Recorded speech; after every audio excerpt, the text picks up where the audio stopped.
বিসমিল্লাহির রহমানির রহিম।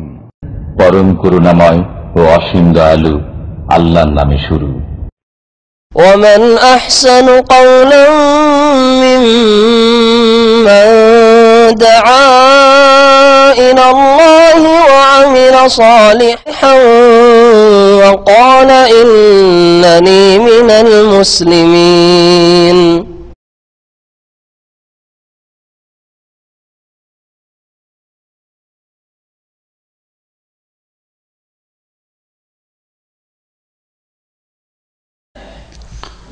السلام عليكم ورحمة الله وبركاته. إن الحمد لله نحمده ونستعينه ونستغفره ونعوذ بالله من شرور أنفسنا ومن سيئات أعمالنا من يهده الله فلا مضل له ومن يضلله فلا هادي له وأشهد أن لا إله إلا الله وحده لا شريك له وأشهد أن محمدا عبده ورسوله صلى الله تعالى عليه وعلى آله وصحبه وسلم تسليما كثيرا. يا أيها الذين آمنوا اتقوا الله حق تقاته ولا تموتن إلا وأنتم مسلمون. يا أيها الناس اتقوا ربكم الذي خلقكم من نفس واحدة وخلق منها زوجها وبث منهما رجالا كثيرا ونساء واتقوا الله الذي تساءلون به والأرحم إن الله كان عليكم رقيبا. يا أيها الذين آمنوا اتقوا الله وقولوا قولا سديدا يصلح لكم أعمالكم ويغفر لكم ذنوبكم ومن يطع الله ورسوله فقد فاز فوزا عظيما. أما بعد فإن خير الحديث كتاب الله وخير الهدي هدي محمد صلى الله عليه وسلم وشر الأمور محدثاتها وكل محدثة بدعة وكل بدعة ضلالة وكل ضلالة في النار. أعوذ بالله من الشيطان الرجيم. وقال الرسول يا رب إن قوم اتخذوا هذا القرآن مهجورا. وقال الله تعالى في آية أخرى إن هذا القرآن يهدي للتي هي أقوم ويبشر المؤمنين الذين يعملون الصالحات أن لهم أجرا كبيرا. وقال رسول الله صلى الله عليه وسلم إن الله يرفع بهذا الكتاب أقواما ويضع به آخرين. أخرجه مسلم. সম্মানিত ভাতৃমণ্ডলী, পর্দার আড়ালের মা এবং বোনেরা, যারা বাইরে থেকে শুনছেন ভাই এবং বোনেরা, আল্লাহ পাকের পক্ষ থেকে আপনাদের জন্য অশেষ সালাম, শান্তি বর্ষিত হোক।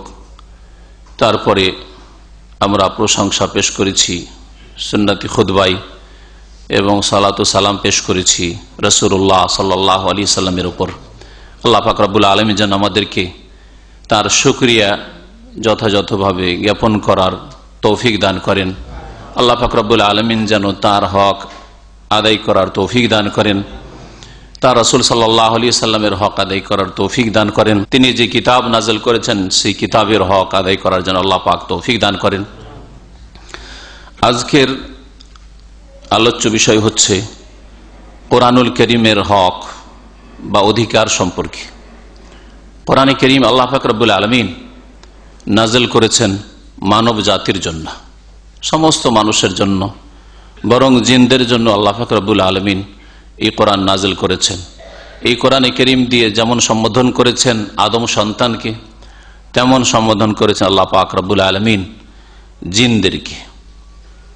রাসূলুল্লাহ সাল্লাল্লাহু আলাইহি সাল্লামের রিসালাত যেমন আদম সন্তানের জন্য কিয়ামত পর্যন্ত যত মানুষ যে কোনো বর্ণের যে কোনো ভাষার আসবে তাদের জন্য যেমন প্রেরিত হয়েছেন রাসূলুল্লাহ সাল্লাল্লাহু আলাইহি সাল্লাম, তেমনি তিনি প্রেরিত হয়েছিলেন জিন্নাতের জন্য। আজকের বিষয়বস্তু এই কোরআন কারীমের হক বা অধিকার সম্পর্কে আলোচনা করব কিছু আয়াত এবং হাদিসকে সামনে রেখে। গত শুক্রবারে সূরা ফুরকানের তাফসীর করতে গিয়ে সূরা ফুরকান আয়াত নম্বর 30 তার সংক্ষিপ্ত তাফসীর পেশ করেছিলাম, কিন্তু চিন্তা করে দেখলাম যে আয়াতের হক আদায় করতে হলে, কোন রকম হক আদায় করতে হলে, মানুষকে এই আয়াত সম্পর্কে সঠিক দিক নির্দেশনা দিতে হলে এর উপর একটা আলোচনার প্রয়োজন রয়েছে। আল্লাহ পাক রব্বুল আলামিন এই আয়াতে ইরশাদ করছেন ওয়াকাল আর রাসূল ইয়া রব্বি ইন্না কওমি ইত্তাখাযু হাযাল কুরআন মাহজুরা। রাসূলুল্লাহ সাল্লাল্লাহু আলাইহি সাল্লাম বলবেন। এখানে যদিও অতীতকালের সেগা মাজি ব্যবহার হয়েছে কালা, কিন্তু বিষয়বস্তুর সম্পর্ক হচ্ছে কিয়ামতের দিন সম্পর্কে বিচার দিবস সম্পর্কে। সেই দিনে রাসূলুল্লাহ সাল্লাল্লাহু আলাইহি সাল্লাম আল্লাহ পাক রব্বুল আলামিনের সামনে ফরিয়াদ করবেন, অভিযোগ করবেন, দরখাস্ত পেশ করবেন, কমপ্লেন করবেন মানব জাতি সম্পর্কে। যেসব লোকেরা রাসূলুল্লাহ সাল্লাল্লাহু আলাইহি সাল্লামের নিয়ে আসা কোরআনুল কারীমকে সাদরে গ্রহণ করেনি, কোরআনে কারীমকে পরিত্যাগ করেছে। কোরআনে কারীমকে পরিত্যাগ করার ধরন কেমন হইতে পারে, আর তার বিপরীতটা হচ্ছে কোরআনে কারীমের হক আদায় করা, তা কেমন হইতে পারে, আজকে ইনশাআল্লাহ তাআলা এই সংক্ষেপে আপনাদের সামনে পেশ করার চেষ্টা করব। আল্লাহ পাক ইরশাদ করেছেন, ওয়াকালা রাসূল, রাসূলুল্লাহ সাল্লাল্লাহু আলাইহি সাল্লাম বলবেন কিয়ামতের দিনে, ইয়া রব্বি, হে আমার প্রতিপালক, ইন্না কওমি ইত্তাখাযু হাযাল কুরআন মাহজুরা, নিশ্চয়ই আমার জাতি এই কোরআনে কারীমকে পরিত্যাগ করেছে, পরিত্যাজ্য বস্তু হিসাবে তারা ভেবে নিয়েছে। আমার কওম, আমার জাতি, রাসূলুল্লাহ সাল্লাল্লাহু আলাইহি সাল্লামের জাতি মানে শুধু কুরাইশ নয়, রাসূলুল্লাহ সাল্লাল্লাহু আলাইহি সাল্লামের জাতি মানে মক্কাবাসী নয়, রাসূলুল্লাহ সাল্লাল্লাহু আলাইহি সাল্লামের জাতি মানে আরব জাতি নয়, যাদের ভাষা আরবি, মাতৃভাষা আরবি, তারা নয়। রাসূলুল্লাহ সাল্লাল্লাহু আলাইহি সাল্লামের জাতি ওই সমস্ত আদম সন্তান যাদের জন্য তিনি রাসূল করে প্রেরিত হয়েছেন। রাসূলুল্লাহ সাল্লাল্লাহু আলাইহি সাল্লামের রিসালাত যেহেতু সমস্ত মানুষের জন্য, এই মর্মে কোরআনে কারীমে বহু আয়াত রয়েছে, রাসূলুল্লাহ সাল্লাল্লাহু আলাইহি ওয়াসাল্লাম হাদিস রয়েছে, যে বিষয়টি সম্পর্কে বলতে গেলে আবার সময় লাগে, তবে এক দুটি দলিল পেশ করে দেওয়া ভালো। আল্লাহ পাক ইরশাদ করেছেন, ওমা আরসালনাকা ইল্লা কাফাতাল লিন্নাস, হে নবী, তোমাকে আমি সমস্ত মানুষের জন্য প্রেরণ করেছি। ওমা আরসালনাকা ইল্লা রাহমাতাল লিল আলামিন।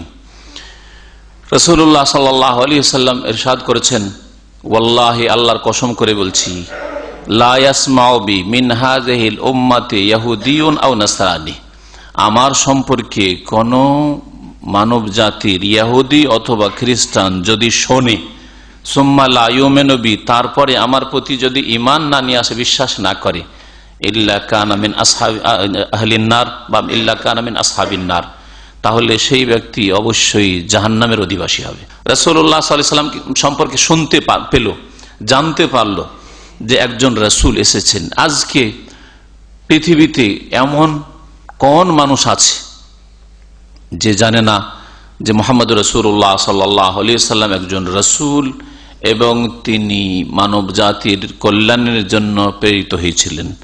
এটা যখন জানতে পারলো, তার অন্তর প্রশ্ন ওঠা উচিত এবং সে সম্পর্কে তার জানা উচিত, জানা ফরজ। আল্লাহ পাক মানব জাতির জন্য শিক্ষা ফরজ করেছেন। সুতরাং কারো কাছে ওজর নেই যে আমরা জানতে পারিনি। আজকের যুগে, প্রচার মাধ্যমের যুগে জানার কোনো অসুবিধা নেই, জানার ক্ষেত্রে কোনো বাধা নেই, তবে জানার কোনো চেষ্টা হয়নি, যার ফলে জানতে পারিনি হয়তো যারা জানেনি। রাসূলুল্লাহ সাল্লাল্লাহু আলাইহি ওয়াসাল্লাম অভিযোগ করবেন সমস্ত ওই সব মানুষের বিরুদ্ধে কিয়ামতের দিনে যাদের জন্য রাসূলুল্লাহ সাল্লাল্লাহু আলাইহি ওয়াসাল্লাম প্রেরিত হয়েছেন রাসূল হয়ে, কিন্তু তারা তার প্রতি ঈমান নিয়ে আসেনি। রাসূলুল্লাহ সাল্লাল্লাহু আলাইহি ওয়াসাল্লাম তাদের হিতাকাঙ্ক্ষী হয়ে কোরআনে কারীম নিয়ে আল্লাহর পক্ষ থেকে এসেছেন, কোরআনে কারীম সুন্দরভাবে তাদের কাছে পৌঁছে দিয়ে গেছেন। আর আরাফার ময়দানে বারবার করে তিনি জিজ্ঞাসা করেছেন তখনকার মুমিনদেরকে যারা উপস্থিত ছিল আরাফার ময়দানে, যে আল্লাহুম্মা হাল বাল্লাগতু, আল্লাহর নাম নিয়ে বলছি যে আমি কি পৌঁছে দিলাম, আমি কি তাবলীগ করে দিলাম, আমি কি তোমাদের কাছে আমার দাওয়াত পৌঁছে দিতে পারলাম? সকলে এক বাক্যে বলেছিলেন, যারা হাজির ছিলেন সেখানে, আল্লাহুম্মা নাম, আল্লাহর নাম নিয়ে আমরা বলছি যে হ্যাঁ, অবশ্যই আপনি পৌঁছে দিলেন। রাসূলুল্লাহ সাল্লাল্লাহু আলাইহি ওয়াসাল্লাম বলবেন যে হে আল্লাহ, হে আমার রব, আমার জাতি কোরআনকে পরিত্যাগ করেছে। আজকে যারা অমুসলিম তারা তো কোরআনকে পরিত্যাগ করেছে, এতে কোনো সন্দেহ নেই, কিন্তু অধিকাংশ মুসলিম সম্পর্কেও বললে ভুল হবে না যে তারা কোরআনকে পরিত্যাগ করেছে। কেউ তো পূর্ণরূপে পরিত্যাগ করেছে, কেউ অনেকটাই পরিত্যাগ করেছে, কেউ আংশিক পরিত্যাগ করেছে, আর অল্প কিছুই রয়েছে যারা কোরআনে কারীমের হক আদায় করার ক্ষেত্রে হয়তো চেষ্টা রাখে। আল্লাহ পাক রব্বুল আলামিন তাদের দলে যেন শামিল করেন, যাদেরকে আল্লাহ পাক রব্বুল কোরআন দিয়ে হেদায়েত দান করেছেন, কোরআন থেকে তাদের অন্তরকে আলোকিত করেছেন, কোরআন দিয়ে যাদেরকে আল্লাহ পাক রব্বুল আলামিন দুনিয়া আখিরাতে সম্মানিত করেছেন, তাদের দলে আমাদেরকে যেন শামিল করেন, আমিন। কোরআনকে পরিত্যাগ করা কেমন হইতে পারে এটাও যেমন জানবেন আজকের আলোচনা থেকে, ঠিক তেমনি কোরআনকে যারা পরিত্যাগ করেনি তারাই যে হক আদায় করেছে, তাহলে কি আপনার কর্মসূচি হলে, কেমন আপনার জীবনযাপন হলে আপনি কোরআনে কারীমের হক আদায় করতে পারবেন, এটা হচ্ছে আজকের আলোচনা, যা জানতে পারবেন। আল্লাহ পাক রব্বুল সূরাতুল ইসরা, সূরা বনী ইসরাইল তার অপর নাম, এই সূরা আয়াত নম্বর 9 ইরশাদ করেছেন এই কোরআনে কারীম সম্পর্কে, ইন্না হাযাল কুরআনা ইয়াহদি লিল্লাতী হি আকওয়াম, নিঃসন্দেহে এই কোরআনে কারীম রাস্তা দেখায়, কোরআনে কারীম রাস্তা দেখায়। আল্লাহ পাক রব্বুল আলামিন হেদায়েত করেন, তার ক্ষেত্রে হেদায়েতের দুটি অর্থ প্রযোজ্য, আল্লাহ রাস্তা দেখান এবং আল্লাহ পাক রব্বুল আলামিন গন্তব্যস্থানে পৌঁছে দেন, রাস্তায় চলার তৌফিকও দিয়ে থাকেন। হেদায়েতের দুটি অর্থ হয়, একটা হচ্ছে রাস্তা দেখিয়ে দেওয়া, আরেকটা হচ্ছে গন্তব্যস্থানে পৌঁছে দেওয়া। যেমন দুনিয়ার ক্ষেত্রে কেউ রাস্তা চেনে না, অচেনা জায়গায় সে যাচ্ছে আর আপনাকে জিজ্ঞাসা করেছে যে আমি এখান থেকে উদাহরণস্বরূপ রিয়াদ যাব অথবা খোবার যাব, কোন রাস্তা দিয়ে যাব, এই ক্ষেত্রে আপনার দুইয়ের এক আচরণ হইতে পারে। এক, এখানে বসে বসে অথবা রাস্তায় দাঁড়িয়ে দাঁড়িয়ে কেউ জিজ্ঞেস করলো, বললেন যে এখান থেকে এই 2, 3, 4টা সিগন্যাল পরে আপনি সোজা রাস্তা ধরবেন, ডান দিকে অথবা বাম দিকে একবারে পৌঁছে যাবেন। হ্যাঁ, দাঁড়িয়ে দাঁড়িয়ে এখান থেকে আপনি রাস্তা দেখেন, এটা রাস্তা দেখানো। এই রাস্তা দেখিয়ে দেওয়ার পরে নিশ্চিত না যে ওই লোক গন্তব্যস্থানে পৌঁছে, হতে পারে যে রাস্তা গিয়ে আবার গোলমাল করে দিতে পারে, ভুল হতে পারে, বিভ্রান্ত হতে পারে, অন্য রাস্তা ধরে নিতে পারে, ঠিক না? আর একটা পদ্ধতি হচ্ছে যে আপনি বলেন যে ঠিক আছে আপনি যাবেন খোবার বা আপনি যাবেন রিয়াজ, আমি তো যাচ্ছি, চলেন, অসুবিধা নেই, আপনার গাড়িতে বসে যায়, অথবা আমার গাড়ি আছে, চলেন ফলো করেন, আমার পেছনে পেছনে আসেন, আমি চললাম সামনে সামনে, আপনি পিছনে পেছনে ফলো করে আসেন। তাহলে এই লোকেরা রাস্তা ভুলার, রাস্তা হারাবার আশঙ্কা নেই। এটা একমাত্র আল্লাহ পাক রব্বুল আলমিনের সাথে খাস হেদায়েতের ক্ষেত্রে, দিন ইসলামের দিকে হেদায়েত মানে গন্তব্য স্থানে পৌঁছে দেওয়া, এটা আল্লাহ পাক রব্বুল আলমিন ক্ষমতা, আল্লাহ পাক রব্বুল আলমিনের অধিকার, যেটা কেউ করতে পারে না। কোরআনে কারীম কাউকে ধৈর্য নিয়ে গিয়ে দিনদার মুসলিম বানিয়ে দিবে, আল্লাহ ভীরু মুসলিম বানিয়ে দিবে না, কিন্তু রাস্তা দেখায় কোরআনে কারীম, এখানে ওই অর্থে ব্যবহার করা হয়েছে। রাসূলুল্লাহ সাল্লাল্লাহু আলাইহি ওয়াসাল্লাম সবচেয়ে ভালো করে রাস্তা দেখিয়েছেন, কিন্তু গন্তব্য স্থানে ধরে নিয়ে গিয়ে পৌঁছে দিবেন, ইসলামকে, দ্বীনকে, ঈমানকে অন্তরে একবারে নামিয়ে দেবেন, এটা একমাত্র আল্লাহ পাক রব্বুল আলামিনের ক্ষমতা, যেটা আল্লাহ পাকের একত্বের বাস্তব রূপ। আল্লাহ যে এক ও একক, এই জন্য নবী করিম সাল্লাল্লাহু আলাইহি সাল্লামের অত্যন্ত প্রিয়জন, শুধু নবীর না, অন্য আম্বিয়াদের আপনজন প্রিয়জনরাও হেদায়েত পায়নি, কারণ এটা আল্লাহ পাক নিজের ক্ষমতায় রেখেছেন। নূহ আলাইহিস সালামের স্ত্রী হেদায়েত হয়নি, ছেলে হেদায়েত হয়নি, লূত আলাইহিস সালামের স্ত্রী হেদায়েত হয়নি, তাই না?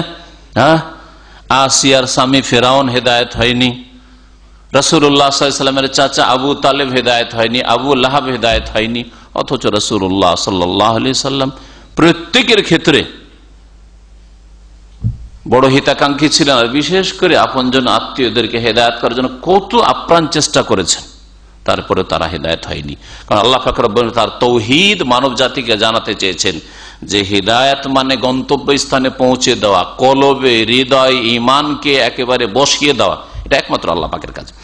কোরআনে কারীমও রাস্তা দেখায়, যেমন রাসূলুল্লাহ সাল্লাল্লাহু আলাইহি ওয়াসাল্লাম রাস্তা দেখিয়েছেন, ইন্না হাযাল কুরআনা ইয়াহদি লিল্লাতী হিয়া আকওয়াম, নিশ্চয়ই কোরআনে কারীম ওই রাস্তা দেখায় যেই রাস্তাটি হচ্ছে অত্যন্ত সুষ্ঠু, সোজা, খুব সোজা এবং সুষ্ঠু রাস্তা, নিরাপদ রাস্তা, সেই রাস্তা দেখায়। কোরআনে কারীমের বাতলানো রাস্তায় যদি চলে, অর্থাৎ কোরআনে কারীমের দিক নির্দেশনা, হেদায়াত, আলো নিয়ে যদি জীবন যাপন করে, কখনো দুনিয়া আখেরাতে ক্ষয়ক্ষতি হবে না, কখনো তাদের ক্ষয়ক্ষতি হবে না। এমন একটা রাস্তা, যে রাস্তাকে আল্লাহ পাক শুধু কায়েম বলেন, কায়েম মানে তো সোজা রাস্তা, আকওয়াম, ইসিম তাফজির আল্লাহ পাক উল্লেখ করেছেন। ওয়ায়ুবাশশিরুল মুমিনিনা আল্লাযীনা ইয়ামালুনাস সালিহাত, আর কোরআনে কারীম সুসংবাদও দেয়, হেদায়েত করে, রাস্তাও দেখায়, আর সুসংবাদ দেয় ওই সব বিশ্বাসীদেরকে যারা শুধু ঈমানের দাবিদার জাতিতে মুসলমান নয়, বরং আল্লাযীনা ইয়ামালুনাস সালিহাত, যারা জন্মসূত্রে ঈমান ইসলাম পেয়ে আমাদের মতো মুসলিম হওয়ার পরে তারা সৎকর্মশীল ভালো কাজগুলি করে। তাহলে শুধু বংশের দিক থেকে ইসলাম পেয়েই দুনিয়া আখিরাতে কল্যাণ পাওয়া যায় না, তার সাথে সাথে কি হইতে হবে? সত্যিকার অর্থে মুমিন হইতে হবে আল্লাযীনা ইয়ামালুনাস সালিহাত, যেই কাজগুলিকে আল্লাহ ভালো বলেছে সেই ভালো কাজগুলি করতে হবে, যেই কাজগুলিকে আল্লাহ পাক তার রাসূল সাল্লাল্লাহু আলাইহি সাল্লাম মন্দ বলেছেন, খারাপ বলে, সেগুলি থেকে বেঁচে থাকাই হচ্ছে সৎকর্ম। নেতিবাচক তা যারা করে তাদেরকে সুসংবাদ দেয়, দুনিয়া আখিরাতে তাদের জন্য সুসংবাদ রয়েছে। এখানে সুসংবাদটিকে সংক্ষেপে আল্লাহ বর্ণনা করেছে আন্না লাহুম আজরান কাবীরা, যে তাদের জন্য রয়েছে মহাপুরস্কার। আজরান কবীর, আল্লাহ বলছেন মহাপুরস্কার তাদের জন্য রয়েছে। এই কোরআনে কারীম দুনিয়া আখিরাত কোনটার উন্নতিতে বাধা সৃষ্টি করে না। যেমন মুনাফিক চরিত্রের মুসলিমরা মনে করে যে দিন ইসলাম পালন করলে এক পা চলা যাবে না, দিন ইসলাম পালন করলে দুনিয়ার উন্নতি করা যাবে না, মনে হচ্ছে দিন ইসলাম পালন করা, দাড়ি রাখা, নামাজ পড়া, দিন ইসলাম মোতাবেক জীবন যাপন করা, টাকনার উপরে কাপড় রাখলে ডাক্তার হওয়া যাবে না, ইঞ্জিনিয়ার হওয়া যাবে না, বৈজ্ঞানিক হওয়া যাবে না, পৃথিবীর নেতৃত্ব দেওয়া যাবে না। তো সাইয়্যিদুল মুরসালিন খাতামুন নবীন মুহাম্মদুর রাসূলুল্লাহ সাল্লাল্লাহু আলাইহি ওয়াসাল্লাম কি করে নেতৃত্ব দিলেন, কি করে খোলাফায়ে রাশিদিন নেতৃত্ব দিলেন, তারপরে কি করে বনু উমাইয়ার খলিফাগণ নেতৃত্ব দিলেন, ইসলামিক নেতৃত্ব, তারপরে কি করে আব্বাসী খলিফাগণ নেতৃত্ব, তারপরে উসমানীরা কি করে নেতৃত্ব, তারপরে কি করেই মোগলরা নেতৃত্ব দিলেন।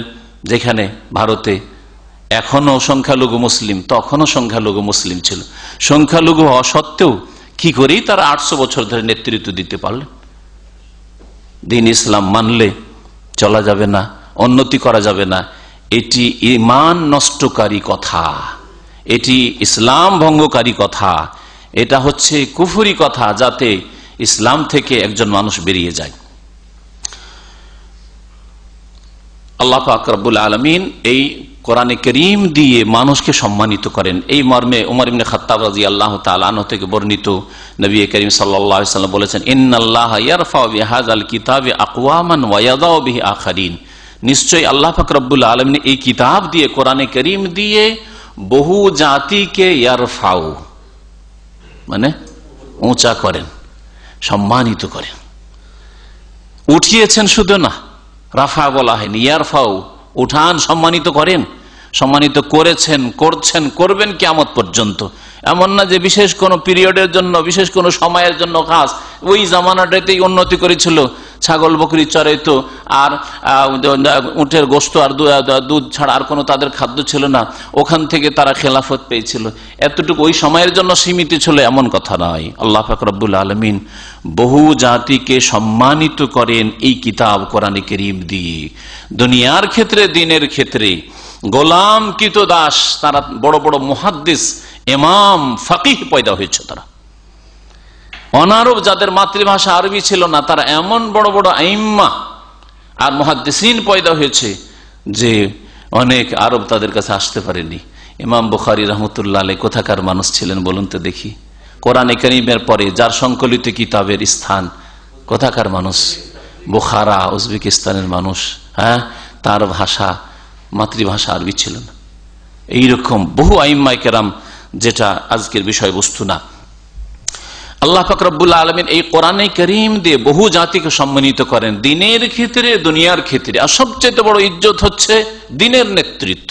এক হচ্ছে দুনিয়ার নেতৃত্ব, খেলাফত পেয়ে যাওয়া, পদ পেয়ে যাওয়া, দুনিয়ার সুখের সামগ্রী পেয়ে যাওয়া। আর একটা হচ্ছে দিনের নেতৃত্ব। আপনি দেখুন, একজন ডাক্তার, ইঞ্জিনিয়ার কে রাখুন, আর একজন আলেমে দিন, সত্যিকার অর্থে কার ইজ্জত কতটা। আজকের ফিতনার জামানায়, আজকে বেদিনীর জামানায়, আজকে দিন ইসলাম বিমুখ অধিকাংশ মুসলিম, তারপর একজন আলেমের দিনের কত সম্মান রয়েছে চিন্তা করুন সমাজে। যে সম্মানটা কোনদিন একজন বৈজ্ঞানিক পাবে না, যে সম্মান একজন আলেমের দিন পায়, তাই না? যে সম্মান পেয়েছেন শেখ আব্দুল্লাহ ইবনে বাজ রহমতুল্লাহ আলাইহি, যেই সম্মান পেয়েছেন শেখ মোহাম্মদ বিন সালেহ উসাইমিন রহমতুল্লাহ আলাইহি, যে সম্মান পেয়েছেন শেখ মোহাম্মদ নাসিরউদ্দিন আলবানী রহমতুল্লাহ আলাইহি, এইরকম নাম ধরে বলা সম্ভব না। যাদের নাম বললাম না তার মানে এই নয় যে তারা আমার কাছে শ্রদ্ধার পাত্র না। অবশ্যই প্রত্যেক আলেম দ্বীন আমার কাছে শ্রদ্ধার পাত্র, কিন্তু উদাহরণস্বরূপ 2-3টি নাম বললাম। সেই সম্মান পৃথিবীর কোন নেতা পেতে পারে আজকে? যদি সামনে জি হুজুরি করে তো অন্তরে শত্রুতা অনেকের ভরা আছে, কিন্তু আলেমে দ্বীনের ক্ষেত্রে যেমন অন্তরে মহব্বত আছে তেমনি বাহ্যিক কথা, সেখানে মুনাফিকি চরিত্র নেই। আল্লাহ পাক রব্বুল আলামিন কোরআনে কারীম দিয়ে বহু জাতিকে সম্মানিত করে থাকেন। ওকে রাসূল সাল্লাল্লাহু আলাইহি ওয়াসাল্লাম বলেছেন ওয়ায়াদাউ বিহি আখারিন, এবং বহু জাতিকে কোরআনে কারীম দিয়ে আল্লাহ পাক অপদস্থ করেন, লাঞ্ছিত করেন, পদদলিত করেন। তাহলে কারাকে আল্লাহ পাক রব্বুল আলামিন সম্মানিত করবেন এই কোরআনে কারীম দিয়ে? যারা কোরআনে কারীমের হক আদায় করবে। কোন লোকদেরকে আল্লাহ পাক রব্বুল আলামিন অপদস্থ করবেন, লাঞ্ছিত করবেন কোরআনে কারীম দিয়ে? যারা কোরআনে কারীমকে পরিত্যাগ করবে। এখন আসুন কোরআনে কারীমের হক সম্পর্কে জানা যাক। প্রথম কোরআনে কারীমের হক হচ্ছে কোরআনে কারীম শুনবেন। আপনি শুনবেন, আরবি ভাষায় কোরআনে কারীম নাযিল হয়েছে, আরবি ভাষায় শুনবেন। কোরআনে কারীম শোনার সাথে শুধু আপনি বাঙালি মানুষ আর আরবিতে শুনলেন না, এতটা যথেষ্ট না। তার সাথে সাথে আপনি শোনার উদ্দেশ্য হচ্ছে আল্লাহ পাক রব্বুল আলামিন কি সম্বোধন আমাকে করছেন, বান্দাকে করছেন, সেটা আমাকে জানতে হবে অবশ্যই। সুতরাং আমাকে নিজের ভাষাতেও জানতে হবে, যা শুনছি তা জানতে হবে। কোরআনে কারীমে শোনা এবং শোনার পরে মানা, অর্থাৎ বিশ্বাস স্থাপন করা, ঈমান নিয়ে আসা।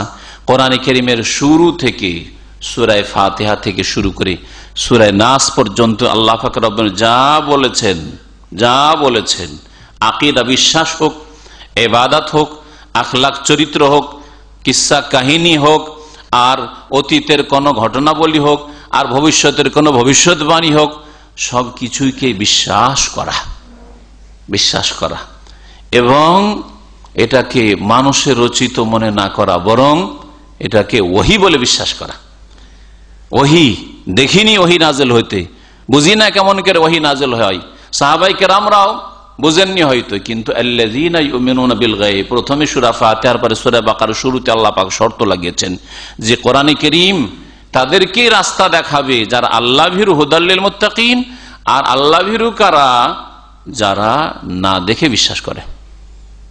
ওহী আসছে, জিবরাইলকে দেখবে, জিবরাইল কেমন করে ওহী করছেন সেটা দেখবে, তারপরে ঈমান নিয়ে আসবেন না দেখে বিশ্বাস করবে। কোরআনে কারীম শোনার পরে মানা মানে বিশ্বাস করা এবং মনোযোগ সহকারে শোনা। যখনই আপনি কোরআনে কারীম শুনবেন, মনোযোগ সহকারে শুনবেন। কোরআনে কারীমও শুনছেন, কোরআনে কারীমের আলোচনাও শুনছেন, কোরআনে কারীমের তাফসীর শুনছেন, ইসলামিক আলোচনা হচ্ছে, আর এদিকে গল্পও হচ্ছে, মোবাইলও ধরা হচ্ছে। হ্যাঁ, এইটা না, আপনি হক আদায় করলেন না। কোরআনে কারীম শুনলেন কিন্তু আপনি বিশ্বাস করলেন না, সন্দিহান, তাহলে হক আদায় করলেন না। শোনা এবং মানা। কোরআনে কারীমের বিভিন্ন আয়াতে আল্লাহ পাক এই বিষয়টিকে উল্লেখ করেছেন। তার মধ্যে একটি জায়গার কথা বলি, মুমিনদের সম্পর্কে আল্লাহ পাক সূরা বাকারার শেষ রুকুর একটি আয়াতে বলছেন ওয়াকালু সামি'না ওয়া আতা'না। হে আল্লাহ, তারা বলে কি? সামি'না, আল্লাহ শুনলাম এবং মানলাম। তো শুনে মানতে হবে। আর ইহুদিদের চরিত্র হচ্ছে তারা কি বলতো? সামি'না ওয়া আসাইনা, শুনলাম, শুনিয়ে দিলে শুনলাম কিন্তু মানবো না, আসাইনা, নাফরমানি করলাম, বিরুদ্ধাচরণ করলাম। তো যার মধ্যে এই সব চরিত্র রয়েছে, শোনার সময় নেই কোরআনে কারীমের আলোচনা, তাফসীর শোনার সময় নেই, দ্বীন শোনার সময় নেই, ইসলামিক আলোচনা শোনার সময় নেই, তাহলে শুনতে চায় না, ইহুদি চরিত্র রয়েছে। আর শুনলো, শোনার পরে ওই রকমই বাঁকা থেকে গেল যেমন শোনার আগে ছিল। ইহুদি চরিত্রগুলি সামি'না ওয়া আসাইনা, শুনলাম কিন্তু মানবো না, যতই শোনাও মানবো না। কোরআনে কারীমের এই প্রথম হক বললাম যে কোরআন শুনবেন, মনোযোগ সহকারে শুনবেন এবং শোনার পরে মানবেন, ঈমান নিয়ে আসবেন। সূরা ফুসসিলাতের আয়াত নম্বর 26-এ আল্লাহ পাক ইরশাদ করেছেন। আমাদের দেশের মানুষরা সূরা ফুসসিলাত বুঝে না, কারণ অনেকগুলি সূরার নাম একাধিক আছে। তখন আরবি কোরআনগুলিতে একটা নাম লেখা আছে, আবার ভারত পাকিস্তানের ছাপা বা বাংলাদেশের ছাপা কোরআনগুলিতে আর এক নাম লেখা আছে। সূরা ফুসসিলাতের অপর নাম কি, কে বলতে পারেন? হামিম সাজদা। মাশাআল্লাহ। এই সূরার আয়াত নম্বর 26-এ আল্লাহ পাক ইরশাদ করেছেন, ওয়াকালাল্লাযীনা কাফারু লা তাসমাউ লিহাযাল কুরআনি ওয়ালগাউ ফীহি লাআল্লাকুম তাগলিবুন। কাফিররা বলতো রাসূলুল্লাহ সাল্লাল্লাহু আলাইহি ওয়াসাল্লাম যখন কোরআন কারীম শোনাতেন মক্কায়, আর প্রথম সম্বোধন কোরআন কারীম করেছে মক্কাবাসীকে, লিতুনজিরা উম্মাল কুরা, হে নবী তুমি সতর্ক করে প্রথমখানে মক্কাবাসী উম্মুল কুরার লোকদেরকে, ওমান হাওলাহা, তার চারপাশের লোকদেরকে। কাফেররা তখন বলতো লা তাসমাউ লিহাযাল কোরআন, এই কোরআন শুনিও না। নেতা টাইপের লোকেরা সাধারণ লোকদেরকে অসৎ পরামর্শ দিত, বিভ্রান্ত করত। লা তাসমাউ লিহাযাল কোরআন, বাপ ছেলে মেয়েদেরকে বলতো কোরআন শুনিও না, স্বামী স্ত্রীকে বলতো কোরআন শুনিও না, নেতা জনসাধারণকে বলতো লা তাসমাউ লিহাযাল কোরআন, কোরআন শুনিও না, এই কোরআন শুনিও না যে মোহাম্মদ পড়ে শোনাচ্ছে সাল্লাল্লাহু আলাইহি ওয়াসাল্লাম। ওয়ালগাউ ফীহি, আর কোরআনের আওয়াজ যদি চলে আসে তোমাদের কানে তাহলে হইচই করবে, হট্টগোল করবে, চেঁচামেচি করবে, যাতে কানে আওয়াজ না পৌঁছে। বরং অনেক কাফের ছিল যে কানে তুলো ভরে রাখতো যাতে কানে আওয়াজ না পৌঁছে, শুনবে না। সেই জন্য লাআল্লাকুম তাগলিবুন, যাতে করে তোমরা জিততে পারো, জিততে হবে আর মোহাম্মদকে হারাইতে হবে। না হলে এইরকম কোরআন যদি শোনো তো জাদু লেগে যাবে, তোমাদেরকে কানে পৌঁছিলে জাদু লেগে যাবে। এই জন্য কোরআন কারীমকে তারা জাদু বলতো, খবরদার এইসব জাদুর কথা শুনবে না। তো শোনার দলিল পেলেন কোরআন কারীম থেকে, মানার। আল্লাহ পাক রব্বুল সূরা বাকারা আয়াত নম্বর 91 ইরশাদ করেছেন, ওয়াইযা কিলা লাহুম আমিনু বিমা আনজালাল্লাহ, যখন মানব জাতিকে বলা হইতো, বিশেষ করে ইহুদিদের কথা আল্লাহ পাক বলেছেন যে আমিনু বিমা আনজালাল্লাহ, আল্লাহ পাক যা নাজিল করেছেন তার প্রতি ঈমান নিয়ে আসো। দেখো তোমাদের কাছে জ্ঞান আছে। আরব মুশরিকরা, মক্কার লোকেরা, এরা মুশরিক, এদের কাছে ধর্মীয় পুস্তক সম্পর্কে, গ্রন্থ সম্পর্কে জ্ঞান নেই, তাওরাত ইনজিলের জ্ঞান নেই।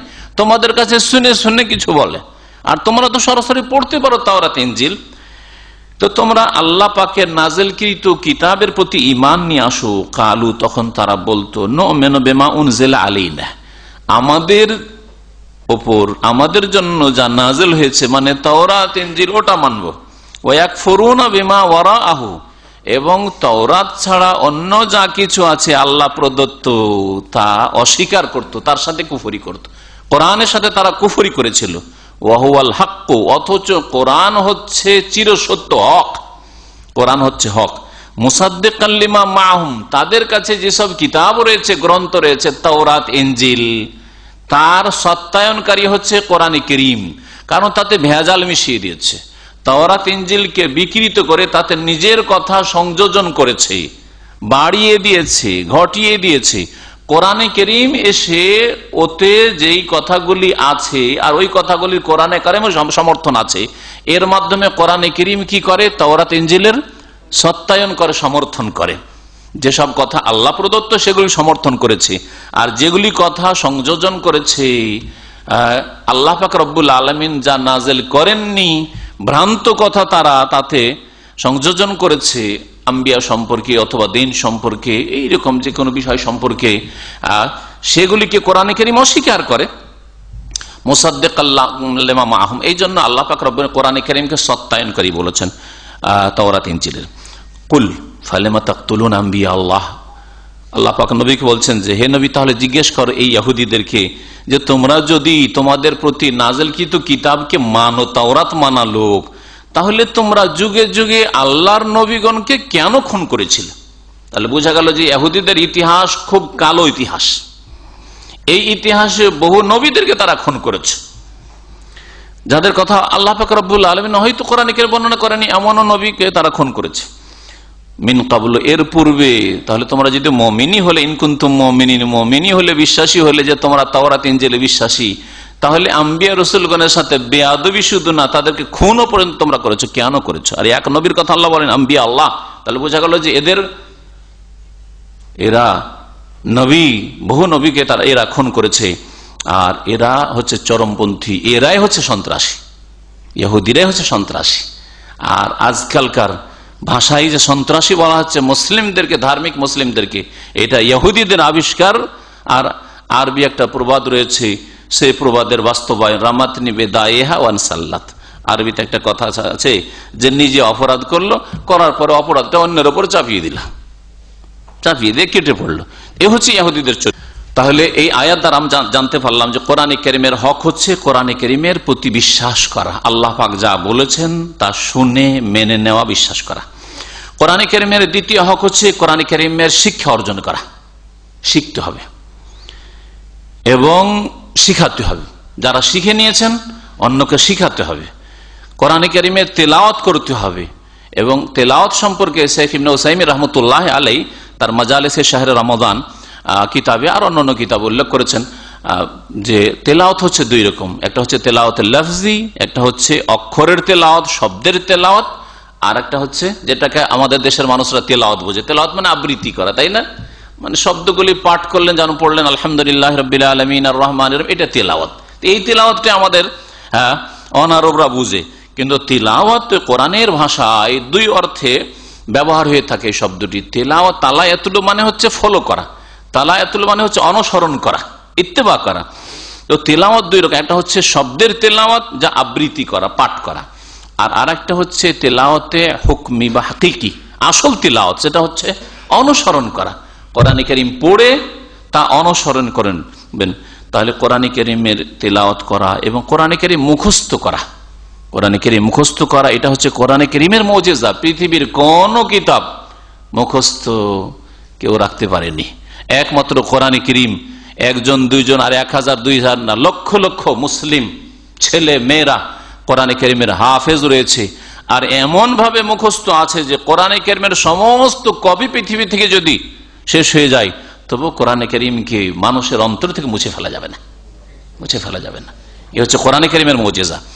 এই কোরআনে কারীম মুজিজা আল্লাহ পাক রব্বুল আলামিন যা দিয়ে চ্যালেঞ্জ করেছেন মানব জাতির ওই সব লোকদেরকে যারা অবাধ্য, কোরআনে কারীমকে আল্লাহ প্রদত্ত বিধান বা আল্লাহ পাকে নাজিলকৃত কিতাব মানতে অস্বীকার করেছে তাদেরকে, এবং সেই চ্যালেঞ্জের সামনে আজ পর্যন্ত কোন জাতি দাঁড়াতে পারেনি। তো কোরআনে কারীমের দ্বিতীয় হক বললাম, কোরআনে কারীম শিখবেন, যারা শিখে নিয়েছেন শিখাবেন, এবং কোরআনে কারীম নিজেও তেলাওয়াত করবেন, শব্দের তেলাওয়াত করবেন, অর্থের তেলাওয়াত করবেন, মানে অনুসরণ করবেন, কোরআনে কারীম মুখস্থ করবেন, সংরক্ষণ করবেন। মহান আল্লাহ ইরশাদ করেছেন সূরা ফাতির আয়াত নম্বর 29, ইন্নাল্লাযীনা ইয়াতলুনা কিতাবাল্লাহ, নিশ্চয়ই যারা আল্লাহ পাকের কিতাব তেলাওয়াত করে, ওয়া আকামুস সালাত, এবং নামাজ কায়েম করে। তাহলে বোঝা গেল কোরআনে কারীমের তেলাওয়াত মানে শুধু পাঠ করা না, কোরআনে কারীম তেলাওয়াত করা। কোরআনে কারীমে পড়ছেন আকিমুস সালাত, নামাজ কায়েম করো, নামাজ কায়েম করবেন। ওয়া আতুজ যাকাত, যাকাত দাও। ওয়ালা তাকরাবুজ জিনা, জিনার কাছে যেও না, তাই না?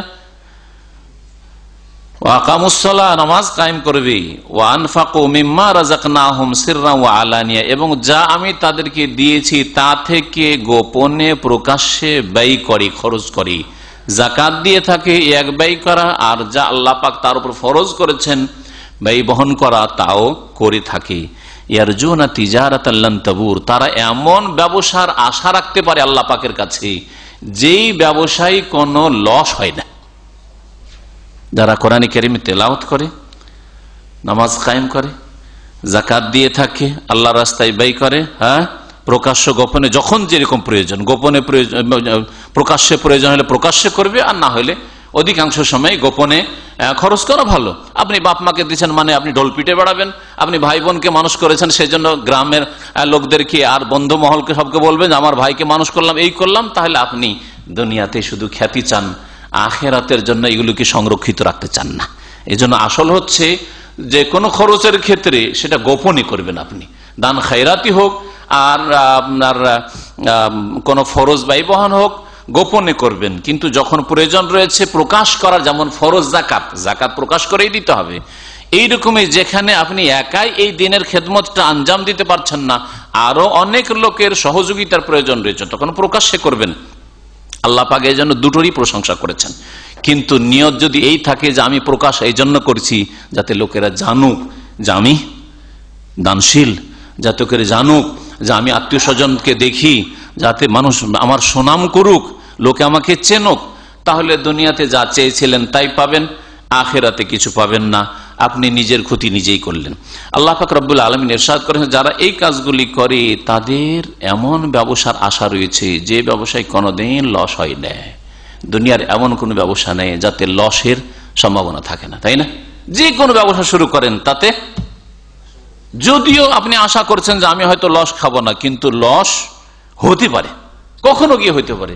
বহু ব্যবসা আছে, এই মাত্র 15-16 বছরের মধ্যে এই দামামে দেখলাম যে ব্যবসাগুলি শুরু হয়েছিল, কত যে জাঁকজমক ব্যবসা ছিল, শেষ হয়ে গেছে। কেবিনের ব্যবসা দেখেছেন এককালে, কেবিন আর কেবিন, যারা পুরাতন মানুষ, কেবিন আর কেবিন গেছে অচল, তাই না? তারপরে ব্যবসা আসলো, হ্যাঁ, ইন্টারনেট ক্যাফের ব্যবসা আসলো যেখানে সেখানে গেল গেছে, হ্যাঁ, তাই না? এইরকম বহু ব্যবসা। তারপরে অন্যান্য ব্যবসার কথা বললে তো কত যে পরিবর্তন হচ্ছে। বড় বড় আশা করে বড় বড় অঙ্কের অ্যামাউন্ট দিয়ে ব্যবসা শুরু করছে, আশা রাখছে যে লাভবান হব, কিন্তু লাভবান হতে পারছে না। কিন্তু আল্লাহ পাক রব্বুল আলামিন এমন ব্যবসার কথা বলে দিচ্ছেন যে ব্যবসা সম্পর্কে আল্লাহ পাক একেবারে নিশ্চয়তা দিচ্ছেন, আর ওহু আসদাকুল কাইলিন, তার চাইতে সত্য কথা আর কেউ বলেন নাই। তিজারাতুন লান তাবুর, এমন ব্যবসা যাতে কোনো ক্ষয়ক্ষতি নেই। আল্লাহ পাক রব্বুল সূরা বাকারা আয়াত নম্বর 121 ইরশাদ করেছেন, আল্লাযীনা আতাইনাহুমুল কিতাব, যাদেরকে আমি কিতাব দান করেছি, ইয়াতলুনাহু হাক্কা তিলাওয়াতিহি, তা তেলাওয়াত করার মতো তেলাওয়াত করবে, শব্দেরও তেলাওয়াত করবে, অর্থেরও তেলাওয়াত অনুসরণ করবে। উলাইকা ইউমিনুনা বিহি, এরাই তো কোরআনের প্রতি বিশ্বাসী, এই কিতাবের প্রতি বিশ্বাসী। ওয়া ইয়াকফুর বিহি, আর যারা অস্বীকার করবে, ফাউলাইকা হুমুল খাসিরুন, তারাই ক্ষতিগ্রস্ত। তাহলে আল্লাহ পাক রব্বুল আলামিন কোরআনে কারীমের হক যে তেলাওয়াত, কোরআনে কারীমের হক হচ্ছে তা শিখা, এই বিষয়গুলি এই আয়াতগুলিতে উল্লেখ করেছেন। আল্লাহ পাক রব্বুল আলামিন সূরা আলে ইমরান আয়াত নম্বর 113 ইরশাদ করেন, লাইসু সাওয়া, সবাই সমান না, সকলে সমান নয় যে সকলকে এক আপনি লাঠি দিয়ে হাঁকাবেন না, এরকম নয়। লাইসু সাওয়া মিন আহলিল কিতাব উম্মাতুন কায়েমা, সবাই যে অস্বীকারী, কোন আহলে কিতাব ঈমান নিয়ে আসবে না। ইহুদি এত কট্টরপন্থী হইল, ইহুদিদের বড় আলেম আব্দুল্লাহ বিন সালাম ইসলাম কবুল করেছেন নবী সাল্লাল্লাহু আলাইহি সাল্লামের প্রথম মদিনায় আগমন করতে। হ্যাঁ, কাব আহবারের মতো বড় আলেম তাদের ইসলাম গ্রহণ করেছে। হ্যাঁ, তো এইরকম বহু ইহুদি ইসলাম গ্রহণ করেছে, যদিও তাদের সংখ্যা তুলনামূলক কম অন্যদের সামনে রাখলে। বহু খ্রিস্টান শিক্ষিত মানুষ, হ্যাঁ, জ্ঞানী, যারা তাওরাত ইনজিল বাইবেলে যথেষ্ট জ্ঞান রাখতো, তারা ইসলাম গ্রহণ করেছে। এমন নয় যে অজ্ঞতার সাথে। আজকের যান্ত্রিক সভ্যতার যুগে অশিক্ষিত মূর্খ নয়, বড় বড় শিক্ষিত, যারা সবকিছু পড়াশোনা করার পরেই সিদ্ধান্ত নিতে পেরেছে যে দিন ইসলামের বিকল্প কিছু নেই, এটাই হচ্ছে সত্য দিন, আর বাকি সব রহিত হয়ে গেছে, আর কোনো দিন নেই। দুনিয়া আখিরাতের মঙ্গলের পথ, মুক্তির পথ হচ্ছে দিন ইসলাম, কোরআনুল কারীম। আল্লাহ পাক রব্বুল আলামিন ইরশাদ করেছেন তাই যে সবাইকে একরকম মনে করিও না। মিন আহলিল কিতাবে উম্মাহ, আহলি কিতাব ইহুদি খ্রিস্টানদের মধ্যে এমন একটা দল আছে, কায়েমা, যারা প্রতিষ্ঠিত হকের ওপর এবং প্রতিষ্ঠিত তারা হয়েছে। ইয়াতুলুনা আয়াতিল্লাহ, আল্লাহ পাকের আয়াতকে তারা পাঠ করে, আনা আল্লাইল, রাতের অন্ধকারেও। নবী করিম সাল্লাল্লাহু আলাইহি সাল্লামের প্রতি বহু খ্রিস্টান, বহু ইহুদি, যারা আহলি কিতাব, যারা কিতাব সম্পর্কে জ্ঞান রাখতো, যারা ভবিষ্যৎবাণী দেখেছে আর বুঝতে পেরেছে যে শেষ রাসূলের যে ভবিষ্যৎবাণী ছিল তার বাস্তবায়ন হয়েছে। হ্যাঁ, সালমান ফার্সি সম্পর্কে যদি ঘটনা বয়ান করা যায়, সালমান ফার্সি শুধু শুনতে পেয়েছিল কোন এক পাদ্রীর কাছে যে শেষ রাসূল আসতে যাচ্ছে, তো শেষ রাসূল ওই সামদেশের দিকে হয়তো আসতে পারে, তুমি ওইদিকে চলে যাও। পারস্য দেশ ছেড়ে বাপকে জানালো না, কোন আত্মীয় স্বজন কাউকে জানতে দিল না, কিভাবে পলায়ন করলো পারস্য দেশ থেকে, আর বন্দী হইল, গোলাম হইল, তারপরে এসে পৌঁছিল মদিনায়। কত চক্কর খেয়ে রাসূলুল্লাহ সাল্লাল্লাহু আলাইহি ওয়াসাল্লামকে পেতেই, হ্যাঁ, যার জন্য এত জীবনে কষ্ট করেছি, এত বালা মুসিবত এসছে, তাকে আমি পেয়ে গেছি, ধন্য হয়েছি, ইসলাম কবুল করেছেন। তারা রাতের অন্ধকারে, রাতের বেলা তারা আল্লাহর আয়াত পাঠ করে। তো আল্লাহর আয়াত পাঠ করা কোরআন কারীমের হক, কোরআন কারীমের তেলাওয়াত হইতে হবে, এমন না যে বাৎসরিক পাঠ শুধুই। আল্লাহ পাক আমাদের হেদায়েত দান করেন, আমাদের অন্তরকে আল্লাহ পাক কোরআন কারীমের দিকে ফিরিয়ে দেন, যে শুধু তেলাওয়াত করলে রমজান মাসে শুধু তেলাওয়াত না, রাতের অন্ধকারে, রাতের কথা আল্লাহ বলেছেন বিশেষভাবে। অনেক আছে রাত্রে তেলাওয়াত নাই, ওই সকাল বিকাল হয়তো এরকম না, বা মসজিদে আসলো আজান একামতের মাঝখানে যতটা পেল আল্লাহ পাক বিশেষভাবে এখানে আনা আল-লাইল বলেছেন। এই জন্য নবী করিম সাল্লাল্লাহু আলাইহি সাল্লাম সম্পর্কে আপনারা জানেন যে মা আয়েশা রাদিয়াল্লাহু তাআলা আনহাকে যখন জিজ্ঞাসা করা হয় যে কাইফা কানা খুলুক রাসূলুল্লাহ সাল্লাল্লাহু আলাইহি সাল্লাম, রাসূলুল্লাহ সাল্লাল্লাহু আলাইহি সাল্লামের চরিত্র কেমন ছিল, উত্তরে কি বলেছিলেন? কানা খুলুকুহু আল কোরআন, রাসূলুল্লাহ সাল্লাল্লাহু আলাইহি সাল্লামের চরিত্র ছিল কোরআন কারীমের বাস্তব রূপ, বাস্তবায়ন করা, প্র্যাকটিক্যাল। কোরআন কারীমের বাস্তব রূপ রাসূলুল্লাহ সাল্লাল্লাহু আলাইহি সাল্লাম তো কেমন করে আমল করেছেন এই আয়াতের উপর চিন্তা করুন তো। রাসূলুল্লাহ সাল্লাল্লাহু আলাইহি সাল্লাম তাহাজ্জুদের মধ্যে লম্বা তেলাওয়াত করে কোরআন কারীম তেলাওয়াত করেছেন। তাহলে বোঝা গেল এই আয়াত আর ওই রাসূলুল্লাহ সাল্লাল্লাহু আলাইহি সাল্লামের তাহাজ্জুদকে সামনে রেখে তাহাজ্জুদ দিয়ে আয়াতের ব্যাখ্যা করেন যে নামাজের ভিতরে রাতের অন্ধকারে তেলাওয়াত করা, আর যদি আপনি মুখস্থ না পড়তে পারেন তো কোরআন কারীম হাতে ধরে দেখেও তেলাওয়াত করতে পারেন সুন্নত নফল নামাজে, তাহাজ্জুদের নামাজে, কোনো অসুবিধা নেই। মা আয়েশা রাদিয়াল্লাহু তাআলা আনহার কিতদাস গোলাম জাকওয়ান আসে দেখে মুসহাফ থেকে তেলাওয়াত করত। ইয়াতলুনা আনা আয়াতিল্লাহ আনা আল্লাহ, রাতের বেলায় আল্লাহর আয়াত তেলাওয়াত করে, এর বাস্তবায়ন করেছেন রাসূলুল্লাহ সাল্লাল্লাহু আলাইহি ওয়াসাল্লাম। লম্বাক্ষণ দাঁড়িয়ে তেলাওয়াত করে নামাজের ভিতরে এত লম্বা দাঁড়িয়ে তাহাজ্জুদ পড়তেন যে পা ফুলে যেত, পা ফেটে যেত। এই দুই রকমের হাদিস রয়েছে। ওয়াহুম ইয়াসজুদুন, এবং তার সাথে সাথে ওরা কি করে? সিজদায় অবনত হয়, সিজদা করে, তাহাজ্জুদের মধ্যেও সিজদা করে, আর সিজদার তেলাওয়াত আসলেও সিজদা করে। আল্লাহ পাক রব্বুল আলামিনের বিধানের সামনে শির নত করে দেয়, এটাও তার তাফসীর হতে পারে। উসমান রাদিয়াল্লাহু তাআলা আনহু থেকে বর্ণিত, তৃতীয় খলিফা, ক্বালা রাসূলুল্লাহ সাল্লাল্লাহু আলাইহি ওয়াসাল্লাম, রাসূলুল্লাহ সাল্লাল্লাহু আলাইহি ওয়াসাল্লাম বলেছেন খায়রুকুম মান তাআল্লামাল কুরআন ওয়া আল্লামাহ, তোমাদের মধ্যে সবচেয়ে শ্রেষ্ঠ মানুষ, সবচেয়ে ভালো মানুষ, ওর চাইতে ভালো মানুষ আর কেউ হইতে পারে না। কে? মান তাআল্লামাল কুরআন, যে কোরআন কারীম শিখে, কোরআন কারীমের ছাত্র, স্টুডেন্ট। ওয়া আল্লামাহু, অথবা কোরআন কারীম শেখায়, কোরআন কারীমের ওস্তাদ, শিক্ষক। কোরআন কারীমের ওস্তাদ মানে ব্যাপক অর্থ, কোরআন কারীমের অক্ষরের ওস্তাদ মানে শুধু কোরআন কারীম হয়তো পড়ায়, কোরআন কারীমের মুখস্থ করার ওস্তাদ, তাহফিজুল কোরআন, কোরআন কারীম মুখস্থ করাই, তারাও শামিল। আর কোরআন কারীমের এতটুকুই শুধু নয়, উদ্দেশ্য হচ্ছে যেহেতু আল্লাহ পাকের সম্বোধনকে বোঝা, এই জন্য কোরআন কারীমের অর্থ যারা পড়ায়, কোরআন কারীমের যারা দর্শ দিয়ে থাকে, কোরআন কারীমের তাফসীর করে থাকে, সে মাদ্রাসায় বসেই ছাত্র পড়াক অথবা যে কোনো জায়গায় পড়াক, রাস্তাঘাটে, মসজিদে, ইসলামিক সেন্টার, ইসলামী প্রতিষ্ঠানে, যেখানে হোক না কেন, যারা কোরআন কারীম শিখে এবং শিখায় তারাই হচ্ছে সবচাইতে শ্রেষ্ঠ। কে বলেছেন? রাসূলুল্লাহ সাল্লাল্লাহু আলাইহি ওয়াসাল্লাম বলেছেন। নিজের পক্ষ থেকে বলেছেন না আল্লাহর পক্ষ থেকে ওহী? আল্লাহর পক্ষ থেকে ওহী। তো আল্লাহ পাকের কাছে সবচাইতে শ্রেষ্ঠ মানুষকে যে কোরআন শিখে এবং কোরআন শিখায়।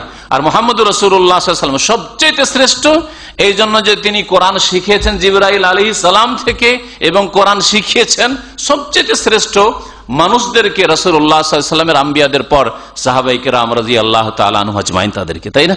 এজন্য সবচেয়ে শ্রেষ্ঠ মানুষ মুহাম্মদুর রাসূলুল্লাহ সাল্লাল্লাহু আলাইহি ওয়াসাল্লাম। আল্লাহ পাক রব্বুল আলামিন যেন তাদের দলে আমাদেরকে শামিল করেন। কোরআন কারীমের 3 নম্বর হক, এই হাদিসটি, যে হাদিসটি বললাম সহিহ বুখারীর হাদিস। কোরআন কারীমের 3 নম্বর হক হচ্ছে কোরআন কারীমের প্রতি আমল করা, এবং কারীমে যা হালাল করা হয়েছে হালাল মনে করা, হারাম করা হয়েছে হারাম থেকে বিরত থাকা। হারাম করা হয়েছে, মন চাইছে, আমার প্রয়োজন চাইছে যেগুলি করা দরকার, এইরকম ব্যবসার প্রয়োজন, এইটা বলার প্রয়োজন না, আল্লাহ নিষেধ করেছেন, নিষেধ। আল্লাহ যেখানে থামিয়ে দিয়েছেন থেমে যাও, আল্লাহ যেখানে চলতে বলেছেন চলা, হালাল করেছেন চলতে থাকেন, জায়েজ করেছেন করতে থাকেন আপনি। আর যেখানে আল্লাহ পাক হারাম করে দিয়েছেন থেমে যান আপনি, যেখানে আল্লাহ পাক থেমে গেছেন চুপ, আর যাওয়া যাবে না, স্টপ আপনি করেন। এটা হচ্ছে কোরআন কারীমের হক। কোরআনে কারীমের তাহলে এই হক যারা আদায় করলো তারা হচ্ছে মুমিন মুসলিম সত্যিকার অর্থে। আর কোরআনে কারীমকে পরিত্যাগকারীকে, যে কোরআনে কারীমের প্রতি আমল করলো না, কোরআনে কারীমের হালাল হারামের পরোয়া করলো না। হালাল হারাম আবার কি জিনিস, চলছে সারা জীবন, যা ইচ্ছা লাগছে, যা ইচ্ছা তা বলছে, যা ইচ্ছা তা করছে, হ্যাঁ, যেমন ইচ্ছা জীবন যাপন করছে। মন হইলো নামাজ পড়লো, না হইলো মন হলো নামাজ পড়লো না। তাহলে আল্লাহ পাক যেখানে থামতে বলেছেন সেখানে থামলো না, যেখানে ইচ্ছা সেখানে থামলো? যেখানে ইচ্ছা সেখানে থামলো। যেই ব্যক্তি যেখানে ইচ্ছা সেখানে থামলো, 5 ওয়াক্ত নামাজ পড়ে থামো, বলছে না আমি 4 ওয়াক্ত পারবো, ফজর পারি না। তাহলে আল্লাহ যেখানে থামতে বলেনি সেখানে থেমে গেল, তাই না? যারা বিদআত করলো, আল্লাহ পাক রব্বুল আলামিন নবীকে পাঠিয়েছেন দিন সম্পূর্ণ করার জন্য। নবী করিম সাল্লাল্লাহু আলাইহি ওয়াসাল্লাম ইবাদত হিসাবে যা দিয়েছেন, আকীদা হিসেবে যা দিয়েছেন তা গ্রহণ করো, তাতে বাড়াইও না। বলছেন না আমাদের এতে হবে না, আরো কিছু করা লাগবে, আমাদের 2 ঈদ হবে না, আরো ঈদ লাগবে, হ্যাঁ, আমাদের জন্মবার্ষিকী পালন করা মিলাদুন নবী লাগবে, আমাদের শুধু লাইলাতুল কদর হবে না, আমাদের লাইলাতুল শবে মেরাজও লাগবে, আমাদের শবে বরাতও লাগবে। তাহলে যেখানে আল্লাহ থামতে বলেছেন, তার রাসূল সাল্লাল্লাহু আলাইহি ওয়াসাল্লাম থামতে বলেছে, সে থামলো না। তাহলে যারা বিদআতপন্থী এবং যারা বিদআতপন্থী, আল্লাহ পাক যেখানে থামতে বলেছেন সেখানে না থেমে অতিক্রম করে চলে গেল, আরো আমরা আগে বাড়বো, হ্যাঁ। আর যারা ফরজ ওয়াজিবে ঘাটতি করে, ফাসিক চরিত্রের মানুষ, গুনাহগার, হারাম নাজায়েজ কাজ করে, আল্লাহ পাক রব্বুল আলামিন যেখানে চলতে বলেছে ফরজ কাজ করো, তার আগে থেমে গেল। আমার দ্বারা 5 ওয়াক্ত হবে না, আমার দ্বারা পুরো রোজা রাখা হবে না, আমার দ্বারা পুরো যাকাত দেওয়া হবে না, আমার দ্বারা হেজাব পর্দা করা হবে না। আমি পর্দা করবো, মাথার তো পর্দা করব, কিন্তু আমি চেহারার পর্দা করতে পারবো না। হ্যাঁ, আমি ঠিক আছে পর্দা করব, কিন্তু ছোট ওড়না দিয়ে, এইদিকে পিছন দিকে চুল বেরিয়ে আছে। আজকাল মুসলিম মহিলাদেরকে দেখে লজ্জা পায়, সুবহানাল্লাহ। অনেক অমুসলিম লজ্জা পায়, ইয়া আবার কেমন মুসলিম আমাদের মতো কেন, যে পিছন দিক থেকে চুল বেরিয়ে আছে, এমন ছোট ওড়না ব্যবহার করছে যে পিছন দিক থেকে চুল বেরিয়ে দেখা যাচ্ছে। আর এমন টাইট বোরকা, যে বোরকা না পরে সালোয়ার কামিজ পরলেও হচ্ছে ভালো হইতো। হ্যাঁ, বোরকার উপর এমন নকশা দেওয়া হয়েছে যে সালোয়ার কামিজ থাকলে এত নকশা তাতে ছিল না হয়তো। তাহলে আল্লাহ পাক রব্বুল আলামিন যেখানে থামতে বলেছেন থামলো কি? হ্যাঁ, আল্লাহ পাক রব্বুল হেজাব দিয়েছেন, হেজাব পুরো আদায় করলো না। তাহলে যেখানে পর্যন্ত আল্লাহ যেতে বলেছেন গেল না। হেজাব পালন করতে গিয়ে হেজাব বিরোধী কাজ করলো, অর্থাৎ হেজাবকে এমন নকশা করে নিল, যে এমন আকর্ষণীয় বানিয়ে দিল যে হয়তো বয়সিকা মহিলা, ওকে দেখতে হয়তো ভালো লাগে না যত দেখতে ওর বোরকা ভালো লাগে। হ্যাঁ, তাহলে আল্লাহ পাক রব্বুল আলামিন যে সীমানা নির্ধারণ করেছে তা অতিক্রম করে গেল। তো কোরআনে কারীমের তৃতীয় হক বলছিলাম, কোরআনে কারীমের প্রতি আমল করা, বাস্তবায়ন করা। আপনার জীবনটা হবে কোরআনী জীবন, ব্যক্তি জীবন, পারিবারিক জীবন। আপনার পরিবার হবে ইসলামিক পরিবার, কোরআনী পরিবার। আপনার ছেলেমেয়েরা কোরআন মোতাবেক গড়ে উঠবে। আপনার বাড়িতে কোরআনী বিধান ছাড়া আর কিছু থাকবে না। না না, আপনার বিবাহ শাদী কোরআনী বিধান ছাড়া আর অন্য কিছু দিয়ে হবে না। না, আমাদের সামাজিকতা আছে না, এগুলো সামাজিকতা, বড় জাতির একটা সামাজিকতা। হ্যাঁ, বউ দেখতে আসবে 10-20 জন, যে বিয়ে করবে সেও দেখবে, তার গ্রামবাসী বন্ধুমহল সবাই দেখবে, সামাজিকতা। তাহলে কোথায় কোরআনী জীবন গড়লেন আপনি?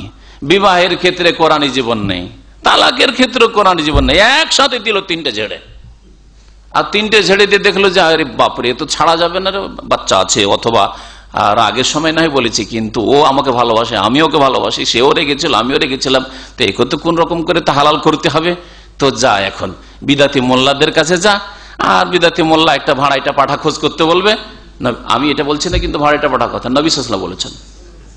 তোমাদেরকে বলে দেবো কি আল্লাহ হবে বিতাইসিল মুস্তার, ভাড়াইটা পাঠা সম্পর্কে বলে দেবো যে ভাড়াটে পাঠা কে।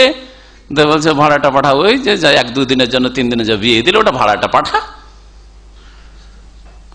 কত নোংরা কাজ, যে রাসূলুল্লাহ সাল্লাল্লাহু আলাইহি ওয়াসাল্লাম পর্যন্ত মানুষের অন্তরে যাতে করে ঘৃণা হয় এরকম বদ আচরণ থেকে, হ্যাঁ, চরিত্রহীনতা থেকে, সেই জন্য এই ভাষা ব্যবহার করেছেন, যাতে কোনো মুসলিম ওর কাছে না যায়।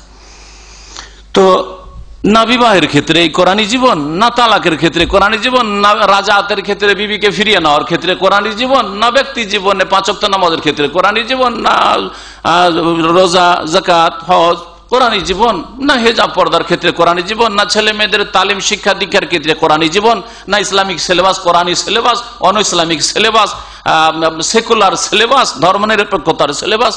তাহলে আল্লাহ পাক রব্বুল আলামিনের রহমত কি করে হবে? আল্লাহ উপরে কি করে উঠাবে? নিচে নামিয়ে দিচ্ছেন ওই জন্য মুসলিম জাতি, নামতেই আছে ওই জন্য মুসলিম জাতি। কোরআনে কারীম যদি আল্লাহর কিতাব বলে কেউ বিশ্বাসও করে আর বলে যে আমি কোরআনে কারীমে ঈমান রাখি, কিন্তু কোরআনে কারীমের প্রতি আমল না করে, কোরআনে কারীম যেখানে থামতে বলেছে সেখানে না থামে, কোরআনে কারীমের হালালকে হালাল না মনে করে, হারামকে হারাম না মনে করে এবং তার বাস্তবায়ন না করে, তাহলে কোরআনে কারীমকে পরিত্যাগ করলো, কোরআনে কারীমের সাথে বদাচরণ করলো।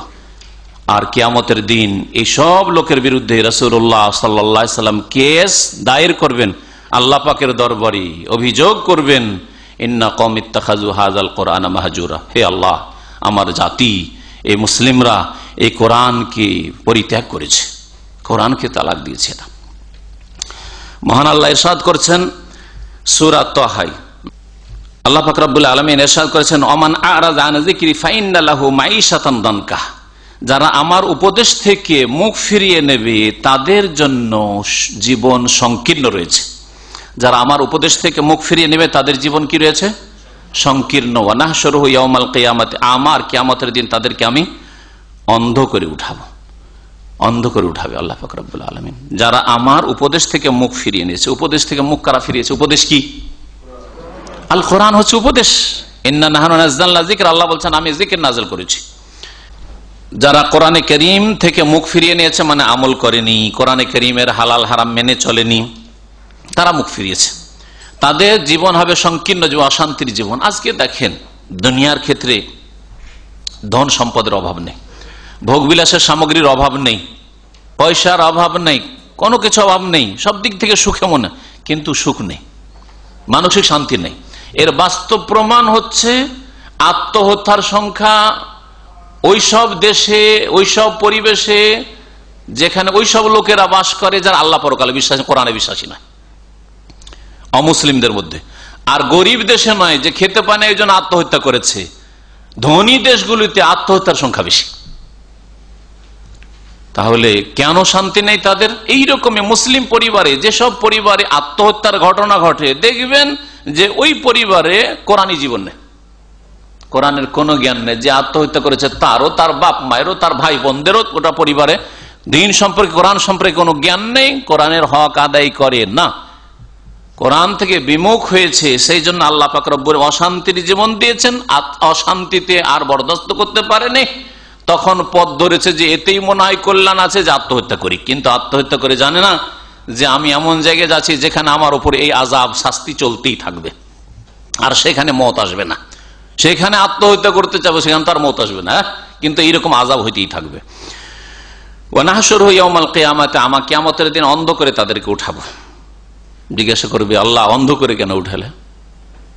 তখন আল্লাহ বলবেন কালা কাযালিকা আতাতকা আয়াতুনা ফানাসিতাহা, আমার আয়াত তোমাদের কাছে এসেছিল কিন্তু উপেক্ষা করেছিলে, বলে গিয়েছিলে, তোমরা মানোনি, আমল করোনি। ওয়া কাযালিকাল ইয়াওমা তুনসা, এই জন্য আজকে তোমাদেরকে এইরকমই ভুলে যাওয়া হয়েছে, মানে তোমাদেরকে উপেক্ষা করা হয়েছে। আল্লাহ পাক আরেকটা আয়াত ইরশাদ করেছেন ফাইম্মা ইয়াতিয়ান্নাকুম মিন্নি হুদান ফামানাত্তাবা হুদায়া ফালা ইয়াদিল্লু ওয়ালা ইয়াশকা, আমার পক্ষ থেকে যার কাছে হেদায়াত আসবে, আল কোরআন হচ্ছে হেদায়াত, যে হেদায়াত আসবে, ফামানিত্তাবা হুদায়া, সুতরাং যেই ব্যক্তি এই হেদায়েতের অনুসরণ করবে, ফালা ইয়াদিল্লু ওয়ালা ইয়াশকা, সে পথভ্রষ্ট হবে না আর সে বদনসিব হতভাগাও হবে না। আল্লাহ পাক রব্বুল আলামিন কোরআনে কারীম যারা মেনে চলবে, কোরআনে কারীমের প্রতি আমল করবে, কোরআনে কারীমের হালাল হারামের বাস্তবায়ন করবে, তাদের সম্পর্কে বলছেন তারা পথ হারাও হবে না, দিশেহারা হবে না, আর তারা বদনসিব হবে না, হতভাগা হবে না। এই আয়াতটি সম্পর্কে আব্দুল্লাহ বিন আব্বাস রাদিয়াল্লাহু তাআলা আনহুমা আর বক্তব্য একটি রয়েছে, সেটা শোনাই। তিনি বলছেন তাফসীর ইবনে জারীর তাবারিতে কথাটি রয়েছে, বলছেন তাকাফফার আল্লাহু লিমান কারা আল কোরআন, আল্লাহ পাক দায়িত্ব নিয়েছেন ওই সব লোকদের সম্পর্কে যারা কোরআনে কারীম পাঠ করে, কোরআনে কারীম তেলাওয়াত করে, ওয়া আমেলা বিমা ফি, এবং কোরআনে কারীমের প্রতি আমল করে, বাস্তবায়ন করে। কি আল্লাহ দায়িত্ব নিয়েছেন? কোরআনে কারীমের প্রতি বিশ্বাস করলো, আর কি করলো? আমল করলো কোরআনে কারীম মোতাবেক। তার কর্ম, আকীদা, ইবাদত, আখলাক, জীবনযাপন, সার্বিক জীবনের ক্ষেত্রে কোরআনে কারীমের বাস্তবায়ন করলো। আল্লাহ দায়িত্ব নিয়েছেন আল্লাহ ইয়াদিল্লা, যে পথভ্রষ্ট হবে না, ফিদ দুনিয়া, দুনিয়াতে, ওয়ালা ইয়াশকা ফিল আখিরা, আর আখিরাতে হতভাগা হবে না, আখিরাতে জাহান্নামী হবে না। তাহলে দুনিয়াতে যারা কোরআনে কারীমকে মজবুত করে ধরে থাকলো, কোরআনে কারীমের প্রতি আমল করলো, তারা হেদায়েতের পথে থাকবে, পথভ্রষ্ট হবে না, রাস্তাহারা হবে না, দ্বীন ইসলামের উপর থাকবে। আর আখিরাতে তারা বদনসিব হবে না, বরং তারা ভাগ্যবান হবে। কোরআনে কারীমের তারপরে 4 নম্বর হক, তাই না? 3টি বলা হয়েছে আগে। 4 নম্বর হক হচ্ছে কোরআনে কারীম দিয়ে বিচার ব্যবস্থা পরিচালনা করা। বিচার ব্যবস্থা পরিচালনা করবেন কোরআনে কারীম দিয়ে। শুধু রাষ্ট্রীয় নেতারা না, তারা তো করবেন অবশ্যই, হ্যাঁ, তাদের তো গুরু দায়িত্ব রয়েছে। কিন্তু আপনার ব্যক্তি জীবন থেকে শুরু করে জীবনের প্রত্যেকটি ক্ষেত্রে, আপনার পারিবারিক বিচার হোক, সামাজিক বিচার হোক, হ্যাঁ, অর্থের কোন ঝগড়া দ্বন্দ্বই হোক, আর রাষ্ট্রীয় পর্যায়ে বিচার হোক, আদালতের বিচার হোক, বিচার কার কাছে নেবেন? কোরআনে কারীমের কাছে। কার কাছে বিচার চাইতে যাবেন? কোরআনে কারীমের কাছে। কোরআনে কারীম দিয়ে যারা বিচার করে তাদের কাছে বিচার চাইবেন। মানব রচিত বিধান দিয়ে বিচার করে তাদের কাছে বিচার চাইতে যাবেন না, তাদের শরণাপন্ন হবেন না। যারা সামাজিক বিচার করে, অনইসলামিক বিচার, ইসলাম বিরোধী সামাজিক বিচার আমাদের দেশে হয়, সেসব বিচার নিতে যাবেন না, তাদের কাছে বিচার নিতে যাবেন না। আল্লাহর কাছে ছেড়ে দেন। এবং আপনি যদি সমাজে এই ক্ষমতা থাকে যে ইসলাম মোতাবেক বিচার হবে, তাহলে ঠিক আছে। আর সামাজিক বিচার করতে গিয়ে কোন দুর্বল কমজোর জুলুম অত্যাচার করবেন না। মনে হচ্ছে যে আমার জীবনের প্রথম কালে যখন মদিনা আসার আগেও কোনো জায়গায় শিক্ষকতা করতাম, তো একটা জেনা ব্যভিচারের বিচার ছিল। সেই বিচারে ওই গরিব পার্টি যারা দুর্বল, তারা দু একজন আলেমকে ডেকেছে। তখন সমাজের যারা অধিপতি নেতা, তারা বলছে আলেমদেরকে কেন ডাকা হইল? এটা আমাদের সামাজিক বিচার, এটা আমাদের সামাজিক বিচার। সামাজিক বিচার আবার আলেমদেরকে নিয়ে আসবেন কেন? আলেমদের মানহানি না। কত চালাক মুনাফেক খুব চালাক হয়। বলছে যে আমরা সামাজিক বিচার করব, এখানে আলেম ওলামাদেরকে নিয়ে এসে ওদের অসম্মান হইতে পারে। ওদের অসম্মান কেন করবেন? না, ওনাদেরকে ডাকতে হবে না, ওনাদেরকে মানিজ্যতের সাথে ওখানে থাকতে বলেন। এখানে কি হয় না হয়, কেন ওদেরকে ডাকবেন এখানে? বুঝতে পেরেছেন? এই হচ্ছে মুনাফিকি চরিত্র। সামাজিক বিচারে যদি ইসলামী সমাজ না গড়তে পারেন, তো রাষ্ট্রীয় ক্ষেত্রে বিচার আর আদালতের বিচারের স্বপ্ন দেখলে হবে? গ্রামের বিচার সালিস যে হচ্ছে, ওটাকে ইসলামিক বিচার করেন। টাকা পয়সার ঝগড়া, ভাড়া গাড়িতে উঠেছেন, একটা ঘটনা বলি। গাড়িতে উঠেছেন, ওঠার পরে ওই ট্যাক্সিওয়ালা বলছে যে আমি 50 রিয়াল পাবো, আরো বলছেন আমার সাথে কথা হয়েছে 20 রিয়াল। এখন কি করবেন? নবী করিম সাল্লাল্লাহু আলাইহি ওয়াসাল্লাম বিচার করেছেন, আল বাইয়িনাতু আলাল মুদ্দাই ওয়াল ইয়ামিনু আলা মান আনকারা। যে দাবি করছে 50 রিয়ালের, তাকে সাক্ষী পেশ করতে হবে। তোমার সাক্ষী কোথায় যে তুমি 50 রিয়ালে করেছো? তুমি দাবি করছো 50 রিয়াল, তো তোমাকে দলিল পেশ করতে হবে, সাক্ষী পেশ করতে হবে। সাক্ষী নেই। ওয়াল ইয়ামিনু আলা মান আনকার, যে অস্বীকার করছে, বলছে না আমি 50 রিয়াল না, আমার 20 রিয়াল কথা হয়েছে, তাহলে সে কসম করবে, আল্লাহর কসম করে বলছে আমি 20 রিয়ালে তার গাড়িতে চেপেছি, মুক্ত হয়ে যাবে 20 রিয়াল দিয়ে। তাহলে বিচার ইসলামে রয়েছে। এখন সামাজিক বিচার বসিয়ে দিলেন, আর দেখলেন যে যার দল ভারী তাকে জিতে দিতে হবে। এখানে দল ভারী হয়তো ট্যাক্সিওয়ালার, তখন ট্যাক্সিওয়ালা তাদের ইউনিয়ন আছে, ইউনিয়ন জিতিয়ে দিল তাদেরকে। অথবা দেখা গেল যে পাবলিকের দল ভারী, তখন ও গরিবকে মেরে তাড়িয়ে দিল হয়তো। হ্যাঁ, না, এইগুলো বিচার নাই, এগুলো হচ্ছে জাহিলিয়াত। কোরআনে কারীমের কাছে বিচার নিতে হবে। দ্বীনের মৌলিক বিষয়ের ক্ষেত্রে বিচার, মানে শুধু বিচার সালিস মামলাতের ক্ষেত্রে না, আকীদার ক্ষেত্রেও। আকীদা কেমন হবে? যেমন কোরআন এবং হাদিসে বলা হয়েছে। ইবাদত কেমন হবে? ইবাদতের ক্ষেত্রে নামাজ কেমন হবে? যেমন কোরআন এবং হাদিসে বলা হয়েছে। রাসূলুল্লাহ সাল্লাল্লাহু আলাইহি ওয়াসাল্লামের নামাজ যেমন হাদিসে রয়েছে তেমন নামাজ হবে। এমন নয় যে ফিকহের কিতাবের নামাজ পড়বেন আর 4 ফিকহের 4 রকম নামাজ। নবী সাল্লাল্লাহু আলাইহি ওয়াসাল্লাম 4 রকম নামাজ দিয়ে গেছেন নাকি? না, 4 রকমটাকে একরকম করার চেষ্টা করতে হবে। 4টাই ঠিক না, একটা ঠিক। তাহলে তলাশ করতে হবে যে একটা কোনটা ঠিক। চারটাকে পড়াশোনা করার পরে সবগুলিকে মিলিয়ে তখন খাঁটিটাকে 4 থেকে 1টাকে বের করতে হবে। এইটা হচ্ছে রাসূলুল্লাহ সাল্লাল্লাহু আলাইহি ওয়াসাল্লাম নামাজ। অর্থাৎ প্রত্যেকটি ফিকার কিতাবে কিছু দুর্বল দুর্বল মাসলা রয়েছে, সেগুলিকে আউট করে দিয়ে ওই সহিটি নিলে, আর ওই 4 মাযহাবের ফিকা থেকেই নিতে হবে, নিয়ে ওখান থেকে খালিস নামাজটাকে বের করতে হবে। একটা উদাহরণই দিলাম। এটা হচ্ছে কোরআনের কাছে বিচার নেওয়া, রাসূলুল্লাহ সাল্লাল্লাহু আলাইহি ওয়াসাল্লামের হাদিসের কাছে বিচার নেওয়া। আর আপনি বলছেন নামাজ ভাই আমাদের তরিকার নামাজ পড়বো। হ্যাঁ, তাহলে ওইখানেই তো বিচার নেন, আর ব্যক্তি জীবনে তো কোরআনের বিচার নিতে চান না। হ্যাঁ, না হয়তো দিয়ে নামাজ শুরু, না হয়তো কোন হাদিসে আছে বলেন তো দেখি। হ্যাঁ, ইক্তাদা বিহাযাল ইমাম, কোন হাদিস আছে? একটা যঈফ হাদিসে দেখান তো দেখি, বলতে হবে। হ্যাঁ, যাই নামাজের দোয়া তাকবীরে তাহরিমার আগে কোন একটা হাদিস দেখান তো দেখি। তাহলে নামাজের ক্ষেত্রেই যদি আমরা বিচার না নিতে পারি কোরআনে কারীমের কাছে, আকীদার ক্ষেত্রেই বিচার না নিতে কোন হাদিসে আছে, কোন আয়াতে আছে যে আল্লাহ দেন আর জিলানী চিশতিও দেয়? হ্যাঁ, ছেলে মেয়ে পাওয়া যায় মাজারে, রোগ ভালো হয় মাজারে, কোন আয়াত আছে, কোন হাদিস আছে বলেন দেখি। আকীদার ক্ষেত্রে যদি কোরআনে কারীমের কাছে বিচার না নিতে পারেন, তাহলে শুধু রাষ্ট্রীয় ক্ষমতার স্বপ্ন দেখলে কি আর সংস্কার হবে, সংশোধন হবে, আর আল্লাহ পাকের আযাব উঠবে? উঠবে না, কখনো উঠবে না। যেমন দ্বীনের মৌলিক বিষয়ের ক্ষেত্রে কোরআনে কারীম থেকে বিচার নিতে হবে, তেমনি দ্বীনের শাখা প্রশাখা তো এমন নয় যে না এটা তো ছোট মাসলা, ওই ক্ষেত্রে অসুবিধা নেই, ওইটা করলে চলে, ওইটা করলে চলে। যেমন উদাহরণ দিই, যেমন আজকালকার এক শ্রেণীর নামাজি হয়তো, কিন্তু দুনিয়াদার নামাজি। হ্যাঁ, যদি ওকে টাকনার উপরে কাপড়ের কথা বলে, এটা ছোট মাসলা, কি এটা নিয়ে বাড়াবাড়ি করেন আপনি? আবার এটা এমন কোন মাসলা হইল? দাড়ির যদি 5 ওয়াক্ত নামাজ পড়ে, ফজরের নামাজে জামাতে নামাজ পড়ে, যে দাড়ির কথা বলেন, দাড়ি কি বলেন, এটা সুন্নাত, একেবারে হালকা করে দিল, আউযু বিল্লাহ।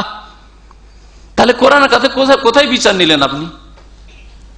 ব্যক্তি জীবনে আপনি চেহারাটার ক্ষেত্রে কোরআনের বিচার নিতে পারেন না, ওই কাপড়টার ক্ষেত্রে কোরআনের বিচার নিতে পারেন না, আপনি হাদিসের বিচার নিতে পারেন না, রাসূলুল্লাহ সাল্লাল্লাহু আলাইহি ওয়াসাল্লাম নিয়ে আসা বিচার ফয়সালা নিতে পারেন না, আর ওইখানে যেখানে আপনার ক্ষমতা চলে না সেখানকার স্বপ্ন দেখছেন যে ওইটাকে ঠিক করবো। কি করে ঠিক হবে? আমি নগদ মোহর দিয়ে বিয়ে করবো, এটা সুন্নতি তরিকা। হ্যাঁ, আর এই ধার বাকির কারবার নেই, ধার বাকি করে এই মুনাফিকি করা, আর দেব না, ঋণের বোঝা নিয়ে মরবো, এই কাজ করবো না, এই বিচারটাই নিতে পারেন না। হাজারে একটা দেখান তো দেখেছি নগদ মোহরে। হ্যাঁ, ভারত, বাংলাদেশ, পাকিস্তান, আমাদের উপমহাদেশে দেখেন যে নগদ মোহরে বিবাহ হচ্ছে, সুন্নতি তরিকা বিবাহ শাদী হচ্ছে। কোন ক্ষেত্রে বলবেন? যেখানে আপনার নিজের ব্যাপার ছিল, সামান্য ব্যাপার ছিল, আমি নগদ পয়সা দিয়ে বিয়ে করবো, আমি জমি জায়গা কিনছি, দোকানপাট কিনছি নগদ পয়সা দিয়ে, তারপরে রেজিস্ট্রি হচ্ছে, আর আমার বিয়েটা এমনিতেই সব বাকি রেখে। আশ্চর্য কথা, এখানে বিচার নিতে পারলেন না কোরআনে কারীমের কাছে। আর কোরআনে কারীমের বিচার আপনি আরো কত অপর জায়গায় নেবেন? কোরআনে কারীমের বিচার জীবনের প্রত্যেকটি ক্ষেত্রে নিতে হবে। মাসলা, মৌলিক বিষয়, আকীদার বিষয় হোক, ইবাদতের বিষয় হোক, আর মামলাত, ব্যবসা বাণিজ্য, আদান প্রদানই হোক, আর শাখা প্রশাখা ছোটখাটো মাসলা যেগুলিকে বলছেন সেগুলি হোক, ফিকহের মাসলা মাসাইল, সেটাও কোরআনে হাদিসে সম্মিলিত হইতে হবে। আল্লাহ পাক রব্বুল আলামিন ইরশাদ করেছেন সূরা মায়েদার আয়াত নম্বর 49, ওয়া আনহিকুম বাইনাহুম বিমা আনজালাল্লাহ, হে নবী তুমি তাদের মাঝে আল্লাহর নাযিলকৃত বিধান দিয়ে ফয়সালা করো। ওয়ালা তাত্তাবি আহওয়াআহুম, তাদের খেয়াল খুশির অনুসরণ করিও না। খেয়াল খুশির অনুসরণ, নামাজ যে যেমন পড়ছে পড়ুক, খেয়াল খুশির অনুসরণ। যে কোনো ক্ষেত্রে যখন আপনি দলিল ভিত্তিক চলবেন না, কোরআন সুন্নাহ মোতাবেক আপনি ফয়সালা করবেন না, খেয়াল খুশি। আপনার পারিবারিক জীবন খেয়াল খুশি চলছে, আপনার ছেলে মেয়ে যেমন মনে হচ্ছে তেমন চলছে, তাদের লেখাপড়া যেমন মনে হচ্ছে তেমন চলছে, সহশিক্ষা কোরআনী জীবন, হ্যাঁ, কোরআনী পরিবার, সহশিক্ষা। আপনার যুবতী মেয়েকে পড়ার জন্য পাঠিয়ে দিলেন, বিবাহ হয়ে গেছে, বিবাহ স্বামীর ঘরে চলে গেছে, স্বামী বিদেশে চাকরি করে, তারপরও স্ত্রীকে ইউনিভার্সিটিতে পড়ার জন্য, অমুক ইউনিভার্সিটিতে আমার স্ত্রী পড়াশোনা করে, ডিগ্রি করতে গেছে, আর ওখান থেকে বেরিয়ে চলে গেছে, ওটা না।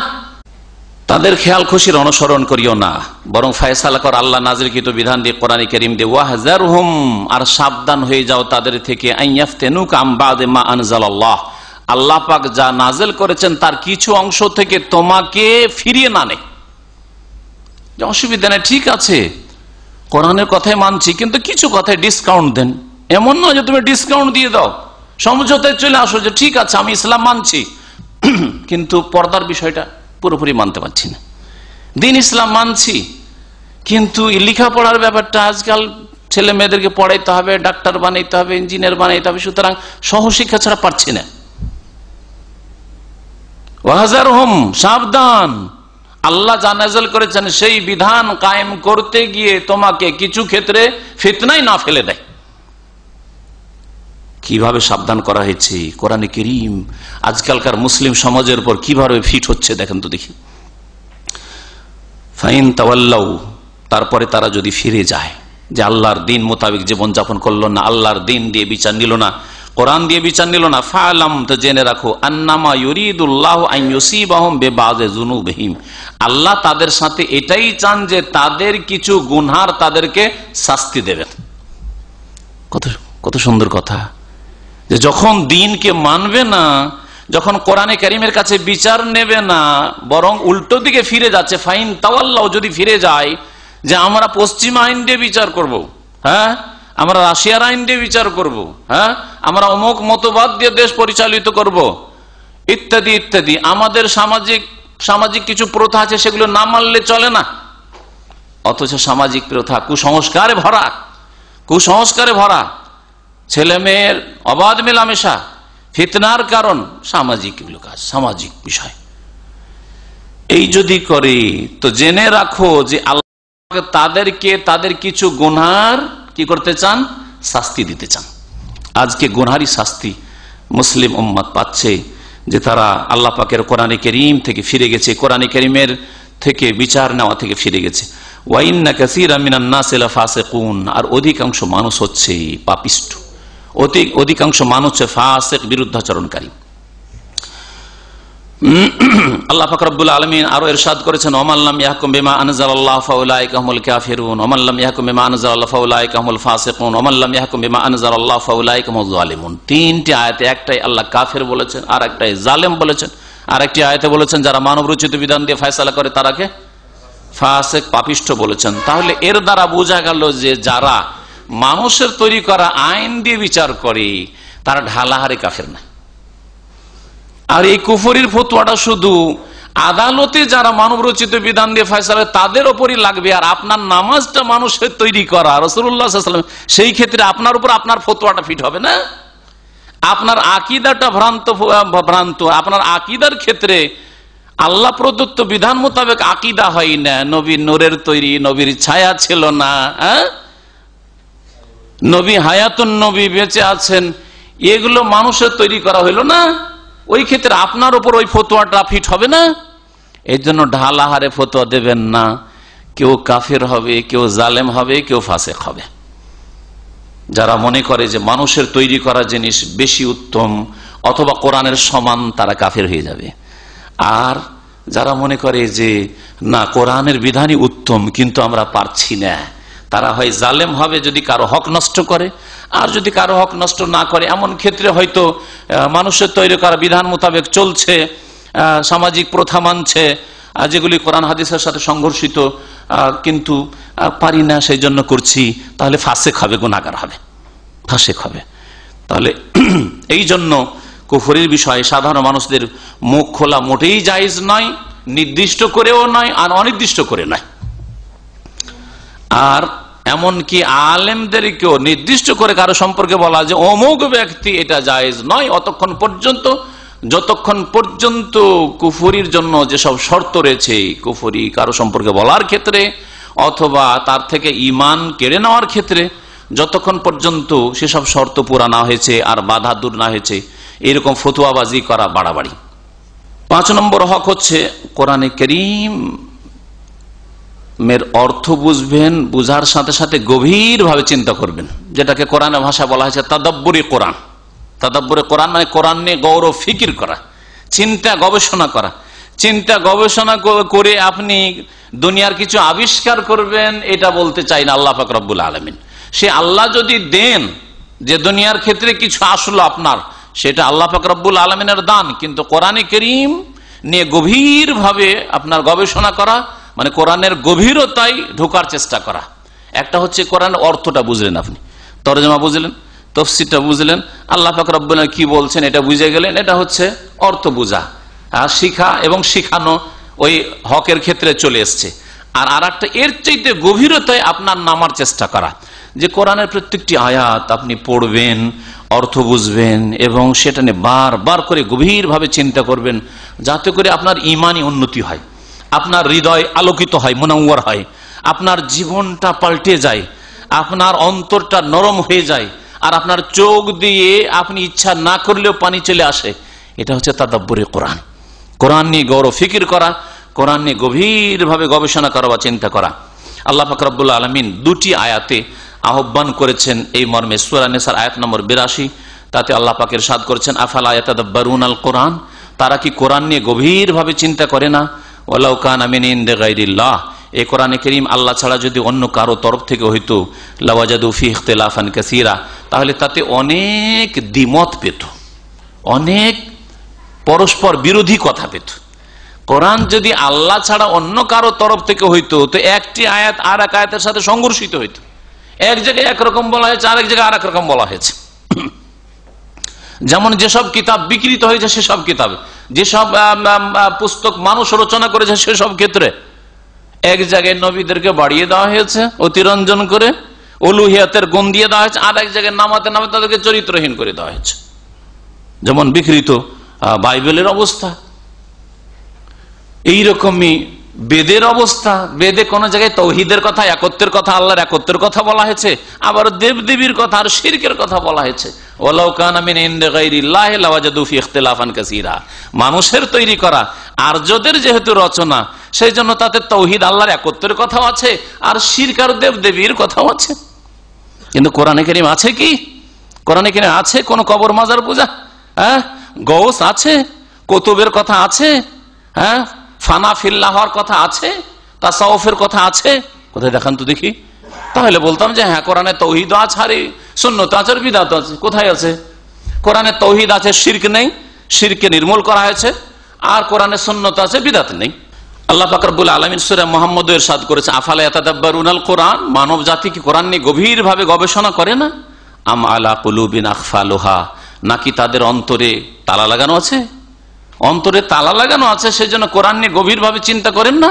আর কোরআন দিয়ে আপনার অন্তরের সংশোধন হইল না, জবানের সংশোধন হইল না, আখলাক চরিত্রের সংশোধন হইল না, ইবাদতবন্দেগীর সংশোধন হইল না, আল্লাহর সাথে সম্পর্ক মজবুত হইল না, কোরআন দিয়ে আপনার জীবনটা সুন্দর হইল না, অন্তরে তালা লাগানো আছে। আল্লাহ পাক রব্বুল আলামিন গভীরভাবে কোরআন চর্চা করতে বলেছেন। কোরআনে কারীমের 6 নম্বর হক হচ্ছে কোরআনে কারীম থেকে আরোগ্য তলব করা। কোরআনে কারীম থেকে আরোগ্য তলব করা, অন্তরের আরোগ্য আর শরীরের আরোগ্য। শরীরের শেফাও রয়েছে কোরআনে কারীমে, যা অনেক মুসলিমরাই নিয়ে থাকে, কোরআনে কারীম দিয়ে শেফা। আবার নিতে গিয়ে সুন্নতি তরিকা অতিক্রম করে বিদআতি তরিকা, শিরকি তরিকাতে চলে যায়। সুন্নতি তরিকা হচ্ছে কোরআনে কারীমের আয়াত দিয়ে দম করা নিজেকে অথবা অপরকে, অসুবিধা নেই, তাই না? কিন্তু কোরআনে কারীমকে তাবিজ বানানো আর তাবিজ লটকানো হাতে, কোমরে অথবা গলায়, নিজের অথবা ছেলে মেয়েদের গাড়িতে, গাছে ইত্যাদি শিরক বিদআতে গিয়ে পৌঁছে গেল। কোরআনে কারীমে যেমন শেফা রয়েছে, সুন্নতি তরিকায় শেফাটা নিতে হবে। রাসূলুল্লাহ সাল্লাল্লাহু আলাইহি ওয়াসাল্লাম যেভাবে নিয়েছেন, তাবিজ ব্যবহার করা হয়নি, বরং দম করেছেন, পড়ে ফুঁক দিয়েছেন। নিজেকে নিজেই দম করার চেষ্টা করতে হবে, অন্যের কাছ থেকে চাওয়ার তেমন প্রয়োজন করে না, তবে প্রয়োজন হলে চাইতে পারেন, অথবা কেউ আপনার উপকার করতে পারে এই ক্ষেত্রে। আর সবচেয়ে বড় শিফা, আরোগ্য হচ্ছে অন্তরের শিফা। অন্তরের সমস্ত ব্যাধি, অন্তরের ব্যাধি হচ্ছে সংশয়ের ব্যাধি, শিরকের ব্যাধি, কুফরির ব্যাধি, মুনাফিকের ব্যাধি, মনে পাপের বিমারি রয়েছে, পাপের এমন চাহিদা রয়েছে, এই সব চাহিদা দূর করবে, এই সব রোগ দূর করবে এই কোরআনে কারীম। কোরআনে কারীম দিয়ে আপনি আরোগ্য তলব করবেন আপনার অন্তরের। কোরআনে অন্তরের আরেক ব্যাধি হচ্ছে শাহওয়াত, অর্থাৎ কুপ্রবৃত্তির ব্যাধি, মনের খারাপ বাসনা, দুনিয়া যত পারি হাসিল করব যেইভাবে হোক না কেন, স্বার্থ হাসিল করব যেভাবে হোক না কেন, আমার মনের চাহিদা পূরণ করব যেইভাবে হোক না কেন, শাহওয়াতের ব্যাধি। তো কুপ্রবৃত্তির ব্যাধি আর আরেকটা হচ্ছে সংশয়ের ব্যাধি। এই দুই রকম অন্তরের ব্যাধির শিফা, আরোগ্য রয়েছে, চিকিৎসা রয়েছে কোরআনে কারিমে। আর শরীরের যতগুলি রোগ রয়েছে সব রোগের চিকিৎসা রয়েছে কোরআনে কারিমে। যেমন নবী করিম সাল্লাল্লাহু আলাইহি ওয়াসাল্লাম বলেছেন সূরা ফাতিহা সম্পর্কে যে সূরাতুল ফাতিহাতে শিফা মিন কুল্লি, সূরা ফাতিহায় প্রত্যেক রোগের শিফা রয়েছে। আল্লাহ পাক রব্বুল সূরা বনী ইসরাঈল আয়াত নম্বর 82 তে ইরশাদ করেছেন ওয়ানুনাজ্জিলু মিনাল কুরআনি মা হুয়া শিফা, আমি আল্লাহ কোরআন নাযিল করেছি যাতে শিফা রয়েছে। কোরআন হচ্ছে শিফা, আরোগ্য। ওয়া রাহমাতুল লিল মুমিনিন, এবং মুমিনদের জন্য এতে রয়েছে রহমত, আল্লাহ পাকের করুণা। ওয়ালা ইয়াজিদুজ জালিমিনা ইল্লা খাসারা, তবে জালেমদের কোরআন দিয়ে কি হয়? আরো ক্ষতি বৃদ্ধি হয়। জালেমদের কোরআন দিয়ে আরো ক্ষতি বৃদ্ধি হয়, কারণ কোরআনে কারীম নাযিল হয়েছে, কোরআনে কারীম তাদের কাছে এসেছে, কোরআনে কারীমের প্রতি ঈমান জন্মসূত্রে পেয়েছে, বাই বার্থ মুসলিম, কিন্তু কোরআনে কারীমের হক আদায় করলো না, জালেমের জীবন যাপন করলো। সুতরাং ক্ষতিগ্রস্ত হওয়াটা কি বৃদ্ধি করলো, দুনিয়ার ক্ষতি করলো, আখিরাতের ক্ষতি করলো। কোরআনে কারীমের এই শেষ হক বললাম যে কোরআনে কারীম থেকে শেফা নেবেন, যেমন নবী করিম সাল্লাল্লাহু আলাইহি ওয়াসাল্লাম শেফা নিয়েছেন।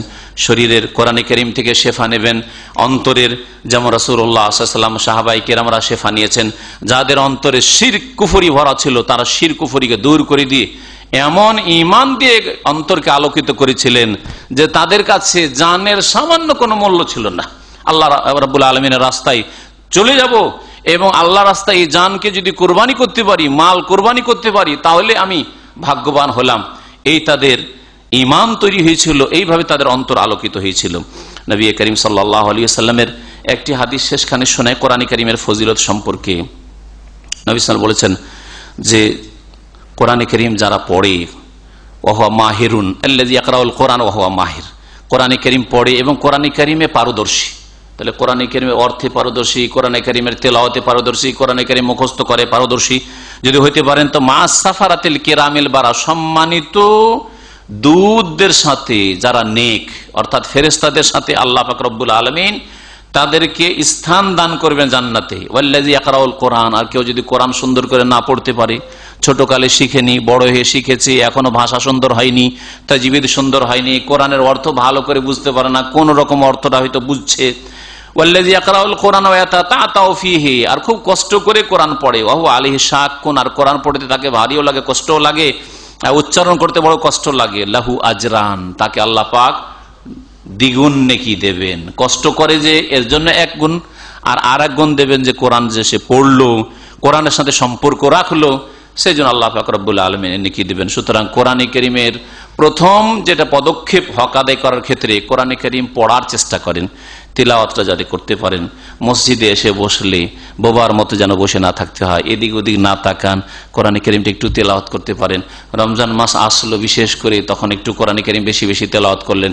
এমনিও সকাল বিকেল আপনি নিজের বাড়িতে কোরআন তেলাওয়াত করতে পারলেন, আপনার বিবি তেলাওয়াত করতে পারলো, আপনার ছেলে মায়েরা তেলাওয়াত করতে পারলো।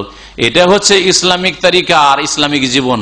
আর ইসলামিক জীবন এটা নয় যে কোরআনে কারীমের প্রয়োজন হবে যেদিন আমার বাপ মরবে, যেদিন আমার মা মারা যাবে, যেদিন আমি মরবো, সেদিন কোরআনের জীবনে একবারই প্রয়োজন। সুতরাং কোরআন আর শিখে লাভটা কি? যার জীবনে একবারই কখনো প্রয়োজন হবে, বা বছরে একবার, বছরে বাৎসরিক যখন মৃত্যু বার্ষিকী পালন করবো তখন কোরআন খানি করাবো। আর মোল্লা হুজুর তো মাশাআল্লাহ তাবারাকাল্লাহ পাওয়াই যাচ্ছে, ভাড়াই পাওয়াই যাচ্ছে।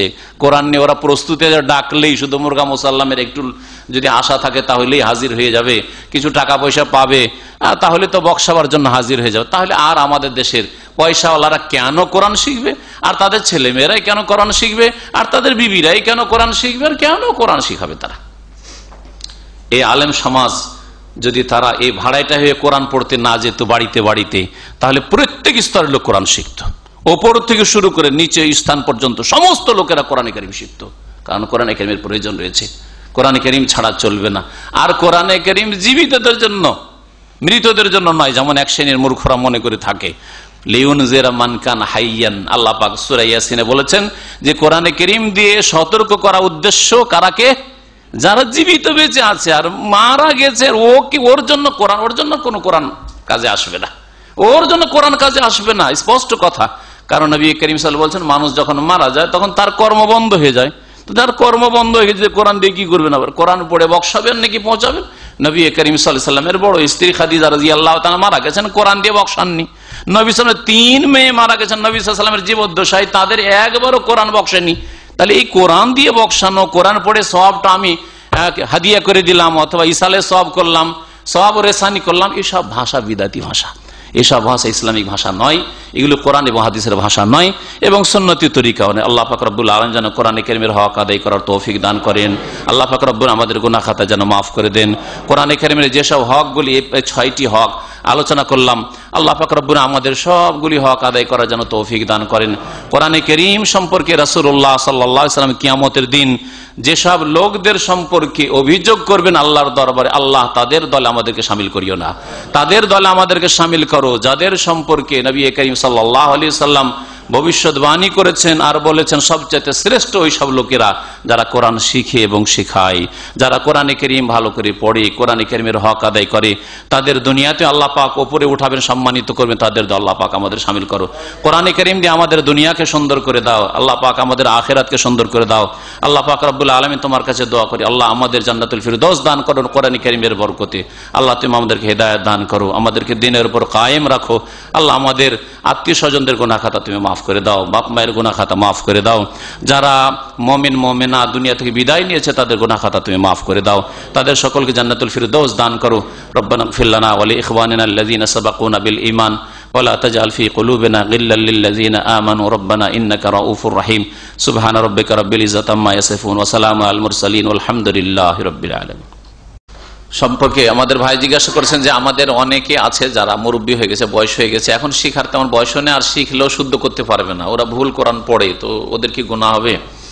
আল্লাহ পাক কোরআনে কারীমে ইরশাদ করেছেন ফাত্তাকুল্লাহ মাস্তাতাতুম, যথাসাধ্য আল্লাহকে ভয় করো, যথাসাধ্য আল্লাহকে ভয়। আপনার সাধ্যে যদি থাকে যে এখনো সুন্দর করতে পারবেন কোরআন কারীম, তার সুন্দর করার চেষ্টা করেন। আর তারপরে যেখানে আপনি পারলেন না, অপারগ হয়ে গেলেন যে এর চাইতে ভালো সুন্দর করে আমি কোরআন পড়তে পারছি না, তো আল্লাহ মাফ করবেন ইনশাআল্লাহ। তার কোরআনে কারীমের তাজবির সুন্দর করে পড়ার 2টো স্তর আছে। একটা হচ্ছে ফরজ আবশ্যক, সেটা হচ্ছে এমন বড় ভুল না হয় যাতে অর্থ পাল্টিয়ে যাবে। হাকে হা পড়ে দিলেন, হ্যাঁ, তারপরে কাফকে কাফ পড়ে দিলেন, হ্যাঁ, জিমকে জা পড়ে দিলেন, এইরকম যদি হয় তো অর্থ পাল্টিয়ে যাবে, ঠিক না? সা যেটা সা সেটাকে সা করে দিলেন, শিনকে সিন করে দিলেন, এগুলো তো অর্থ পাল্টে যাবে হয়তো। কিন্তু বাকি কিছু আছে কেরাতে যেগুলি অলংকার কোরআনের, ইখফা, এজহার, গুন্না, মদ, এগুলি হচ্ছে অলংকার। সুতরাং এই ক্ষেত্রে যদি সুন্দর করে পড়ে বেশি সওয়াব পাবে। যেমন বললাম হাদিসে যে ফেরেশতাদের সাথে আল্লাহ পাক সম্মানিত ফেরেশতাদের সাথে স্থান দেবেন। আর যদি না পারে, ইখফা বুঝলো না, এজহার বুঝলো না, গুন্না বুঝলো না, আর মদটা কতটা টানতে হবে বুঝলো না, মাদ্দে মুত্তাসিল মুনফাসিল কিছু বুঝলো না, তো ইনশাআল্লাহ তাআলা অসুবিধা নেই সাধারণ মানুষদের জন্য। ওইসব ভালো যারা অভিজ্ঞ মানুষ তাদের জন্য যে তুমি ভালো জানতে তারপরে কেন চেষ্টা করে, অথবা জানার সুযোগ ছিল কেন শেখনি, এটা মুস্তাহাব, এটা অবশ্যই মুস্তাহাব। জি।